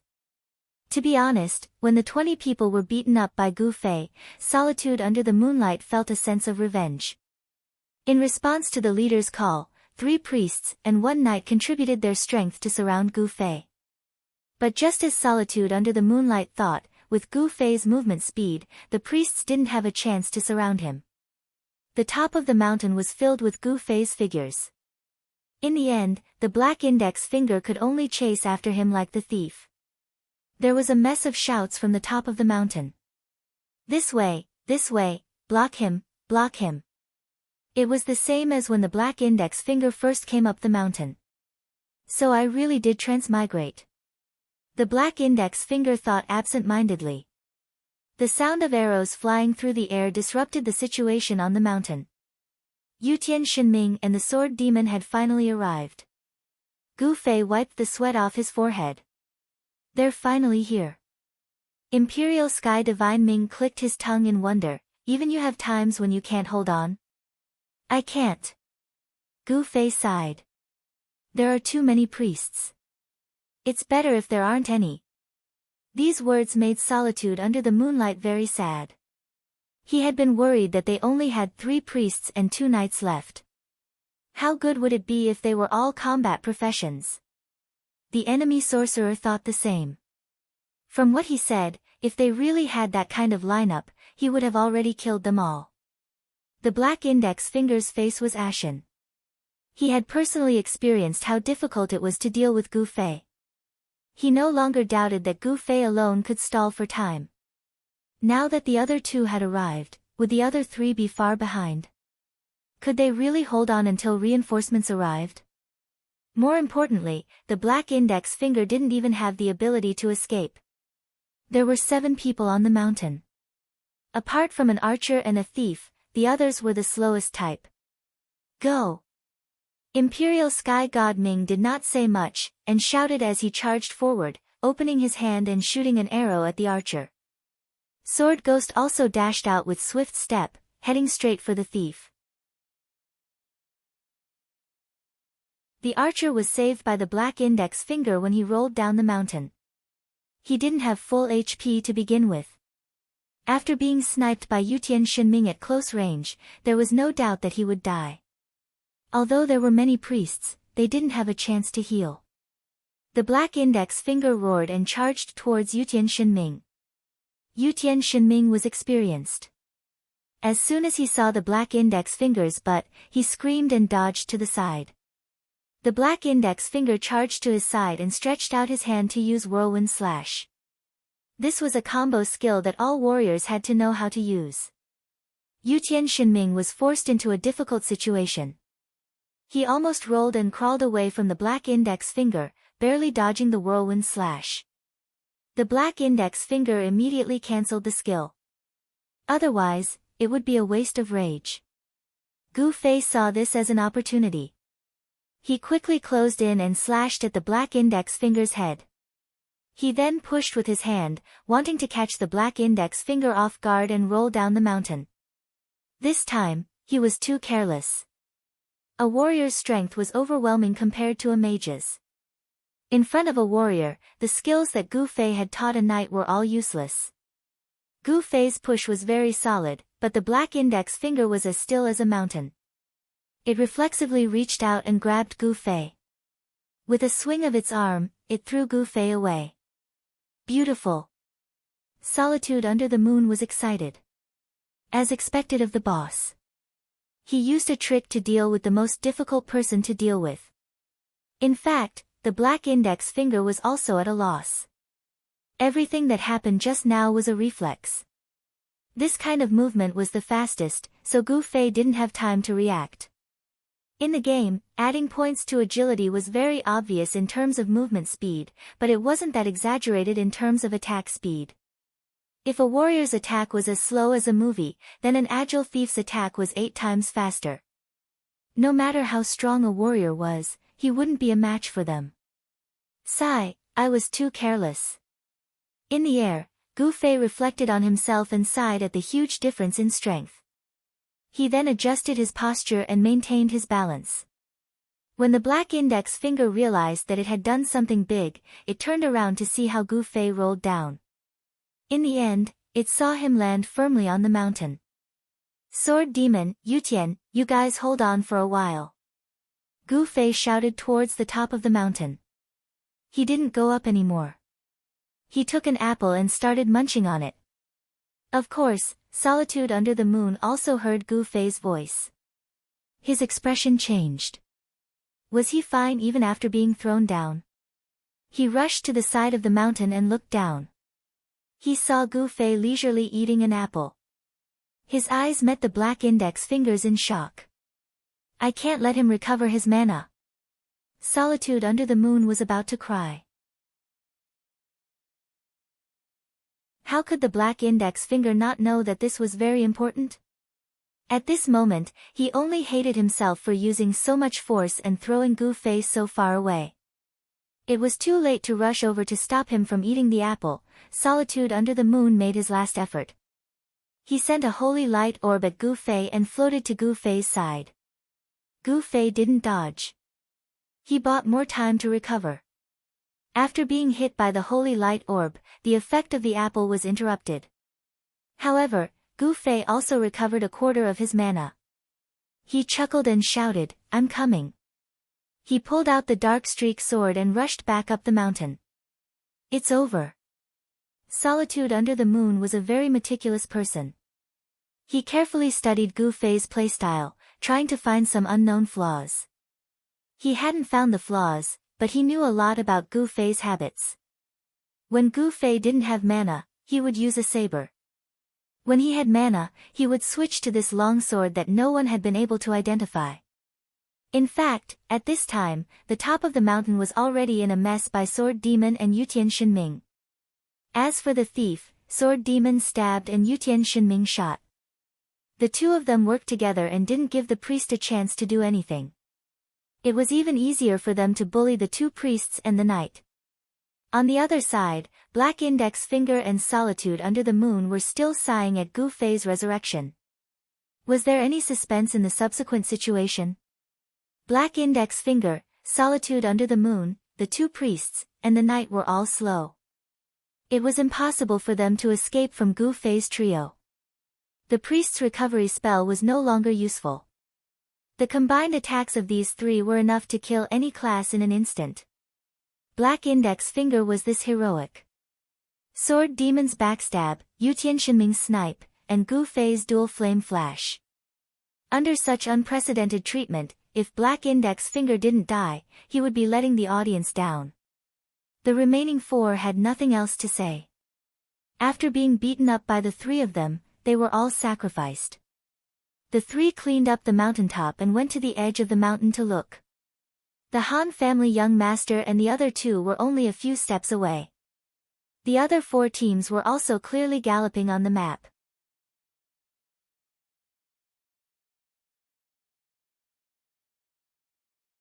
Chapter 267. The top of the mountain had already been cleared. Han family young master and the other two quickly arrived at the top. "Comrades, you've worked hard." Han family young master smiled at the three of them. Pfft. No one paid attention to him. Gu Fei looked at him and really wanted to push him down. They were the ones who had been fighting hard, but this guy was acting like a boss the moment he came up. Look at him standing at the side of the mountain, his priest robe fluttering in the wind. He had the look of a great man. Just as he was thinking about it, the Han clan young master raised his arm and pointed at a group of people. "Qianli, I'll leave that group of people to you." Huh? Gu Fei looked up, took out an apple and started munching on it. "Yutian, you go and harass that team." Han family young master pointed at another team. Yutian Shinming's eyes were firm. He pulled his bow over his shoulder. "Let's go." After saying that, he went down the mountain. "Sword Demon, you go and harass that team." Han family young master pointed at the third team. "Sword Demon is a bit troublesome, right? Brother, you said." Sword Demon wasn't an archer after all. Even though he had the advantage in speed, he still had to get close to attack. The risk was much higher than Yutian Shinming. "No problem." Sword Demon calmly followed Yutian Shinming down the mountain. "It's none of my business again." Unscathed in battle was quite depressed. A warrior's fighting style was to fight to the death with high defense and high HP, circling around wasn't his forte. Fighting with fewer people, he wouldn't be able to hold out unless his equipment level was much higher. Black Hand's people were all level 39-40.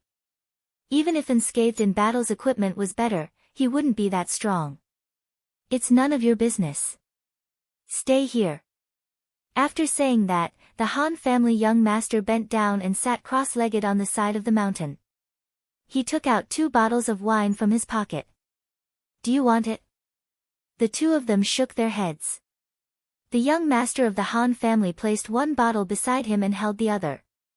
As he muttered, "It's not cold enough," he opened the bottle with a bang and gulped down a mouthful. Then, He looked down the mountain with a satisfied expression, looking very satisfied.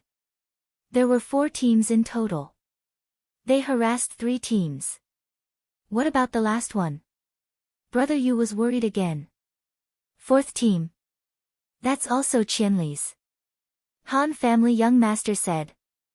You didn't tell him. Brother Yu muttered. No need.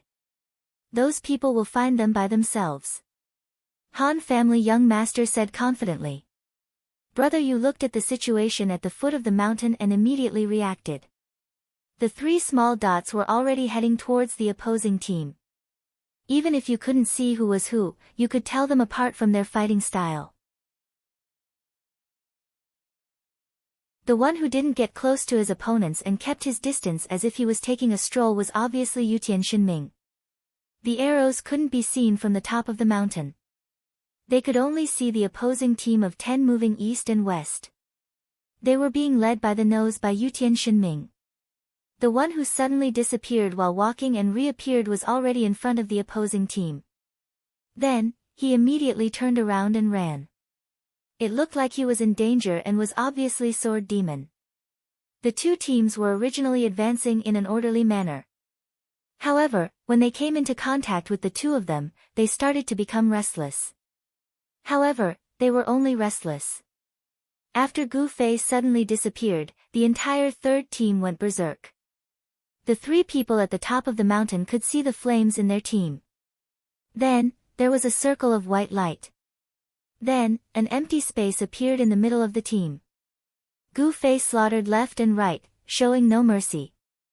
The range of his dual flame flash had been honed to such a large extent that it was akin to a warrior's whirlwind slash. In just a few moments, the 10-man squad had been completely annihilated. Only one person managed to escape, but before he could even take a few steps, there was a sudden clap of thunder. A bolt of lightning exploded on top of that person's head, instantly turning him into a white light. The 3 people at the top of the mountain were dumbfounded. Han family young master, who was holding a wine bottle, sighed. I didn't expect to see this guy from this angle. I feel that he's even more abnormal. Gu Fei, who had taken care of a team of people, stood alone in the wilderness. He didn't seem to be moving at all. The 3 people at the top of the mountain laughed. Idiot, are you eating apples again? As for the 4th team that hadn't been assigned to follow Gu Fei's orders, they had already turned around and headed in that direction while they were fighting. This was exactly what Han family young master had planned. If they encountered Gu Fei's men, they would definitely call for help immediately. Thus, they wouldn't need to arrange for the 4th team to rush over. Who would have thought that Gu Fei was so strong that he could wipe out people so quickly? When that team sent out a distress signal, the 4th team's reinforcements had only reached halfway when they found out that the other team had been wiped out. Anyone with normal brain power would naturally think that the 10 of them would just be throwing their lives away. They immediately stopped in their tracks. Gu Fei was clearly standing alone in the wilderness. However, the 10 people who didn't seem to be far from him were even more hesitant. Have you finished eating the apples? Han family young master asked in a private chat. Despise. I'm eating bananas. Gu Fei said. I've finished 267,324. There's another team over there. Han family young master said. Got it. Gu Fei didn't stay for long in the wilderness. He immediately set off towards that team. Not having enough mana actually had its own benefits. It would take less time to recover from 0 to full, wouldn't it? The 4th team also moved after hesitating for a while. However, they didn't move towards Gu Fei. Instead, they moved towards the other 2 teams. The other 2 teams had obviously received the same instruction. They began to ignore the harassment of Yutian Shinming and Sword Demon. The 3 teams wanted to combine. Unfortunately, their movements were completely under the bird's-eye view of Han family young master. The speed of the 3 teams combined couldn't keep up with Gu Fei's pursuit. In the blink of an eye, Gu Fei caught up with a team. What followed was a repeat of the previous scene. A flash, a riot, a circle to the left, a circle to the right, and then a circle to the side. Then, he chased around. One person fled, and with a bang, he was killed by lightning. A whole 10 people were wiped out just like that. The Black Hand mercenary group had a total of 87 people. They were ambushed by Gu Fei at the top of the mountain. Drifting and the other 2 died heroically. Student Xiaoying, who was exploring in the woods, was ambushed by Sword Demon and Yutian Shinming and died. Then, Gu Fei ambushed the small mountain again and killed 3 people. Then, the 10-people team encountered Han family young master and the other 4 people in the depression. They were wiped out. The 20-people team under the moonlight at the top of the mountain encountered Gu Fei and were wiped out. The black index finger led the 4 people in a situation where there were wolves in front and tigers behind. They were helpless and jumped into the fire pit, which was equivalent to self-immolation. After that, the child elite group had complete control of the situation. The Han family young master and the other 2 stayed at the highest point while the other 3 went down the mountain to harass them. Gu Fei personally killed 2 teams of 20 people. Sword Demon and Yutian Shinming killed 5 people in the process of harassment. At this point, the Black Hand mercenary group had sacrificed 66 people, leaving only 21 people. Among these 21 people, 6 people had gone out to various parts of the forest to wait for the rabbits. They didn't expect that the rabbits would have bitten most of the hunters. They received the call to gather and came out of the forest to run to the gathering point. However, along the way, they saw the other party's points skyrocket while their sides' numbers dwindle. Soon, other than the 6 of them, there were only 15 people left. These 15 people were put together by 2 teams. At this time, they looked at each other in fear. The mercenary group channel was also silent at this time. Before the battle, everyone was still thinking about how to find this group of rats who were hiding everywhere and how to surround and intercept them when they escaped. Who would have thought that they would fall into such a situation? If this situation continued, the other party would not only win, but they would also win completely. Black Index Finger, who was already out of the battlefield, gritted his teeth. Everyone disperse, let them find them. Drag it until the end of the competition, don't let them get perfect. According to the rules of the match, the requirement to obtain perfect was to defeat all of the opponents without losing a single person in the match. If the match dragged on until the end of the match, the system would determine the winner based on points. Obviously, it was impossible to obtain perfect. Not only would the winning party get more experience and money, but what made the losing party suffer was that the system would broadcast this as an honor in the system channel. Mercenary groups could be said to be business groups that relied on their own strength to seek profits. Losing to the 6 people of the child elite group was already embarrassing enough.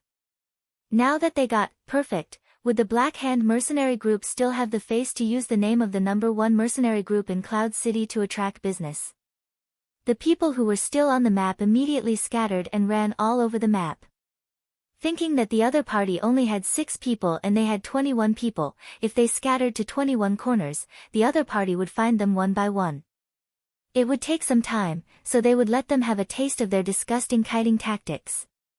The Black Hand mercenary group had now fallen to the point where they could not get perfect to experience the joy of victory. Unfortunately, there was the map killer, Han family young master, sitting at the highest point of the map. With a sip of wine and a set of coordinates, the 3 people at the foot of the mountain used the most concise and effective route to pursue their opponents. Even Zhang Wushang had a chance to show off at this moment. He ran down the mountain and asked the young master of the Han clan to point out a slow target for him. The goal of the Black Hand mercenary group in the beginning was to try their best not to split up and try their best to form a group and a unit. But at the end of the competition, they actually split up. Each person was a unit. This couldn't be said to be a great irony. Everyone at the foot of the mountain ran around like headless chickens, but the people chasing after them had the effective command of Han family young master. They first killed those who tried to hide in the forest, then went to chase after those who ran around. With a clear command and fierce speed, how could the chase not be successful? The points of the child elite group rose all the way and finally reached 86, just 1 point away from the perfect score. There's still one that hasn't appeared yet. According to the analysis of the situation where they have people in each forest, this person should be in the forest on the 145,421 side. Han family young master said. Gu Fei, who had rushed and killed for the whole night, felt that something was missing. He opened his friends list and sent a message to Shi Xiaotian, "Hey, there's still one left. It can't be you, right? Hee, you guys are really strong. Where are you? Come out yourself, don't waste time." "Okay, come over, I'll fight you one-on-one," Shi Xiaotian said. "There's a conspiracy," Gu Fei said. "Are you scared?" "Where?" 398,137. Shi Xiaotian said. Hee, young master also has times where he makes a mistake. This is completely opposite the direction you said. Gu Fei said as he headed in that direction. "You're tuning into the Blissful Bookshelf YouTube channel. We're so grateful for your support, and don't forget to subscribe to join us on this incredible journey through captivating stories. Your generosity through donations truly makes a world of difference, as it's the primary source of revenue that allows me to expand and enhance this channel for you. Thank you from the bottom of my heart for being a part of this adventure.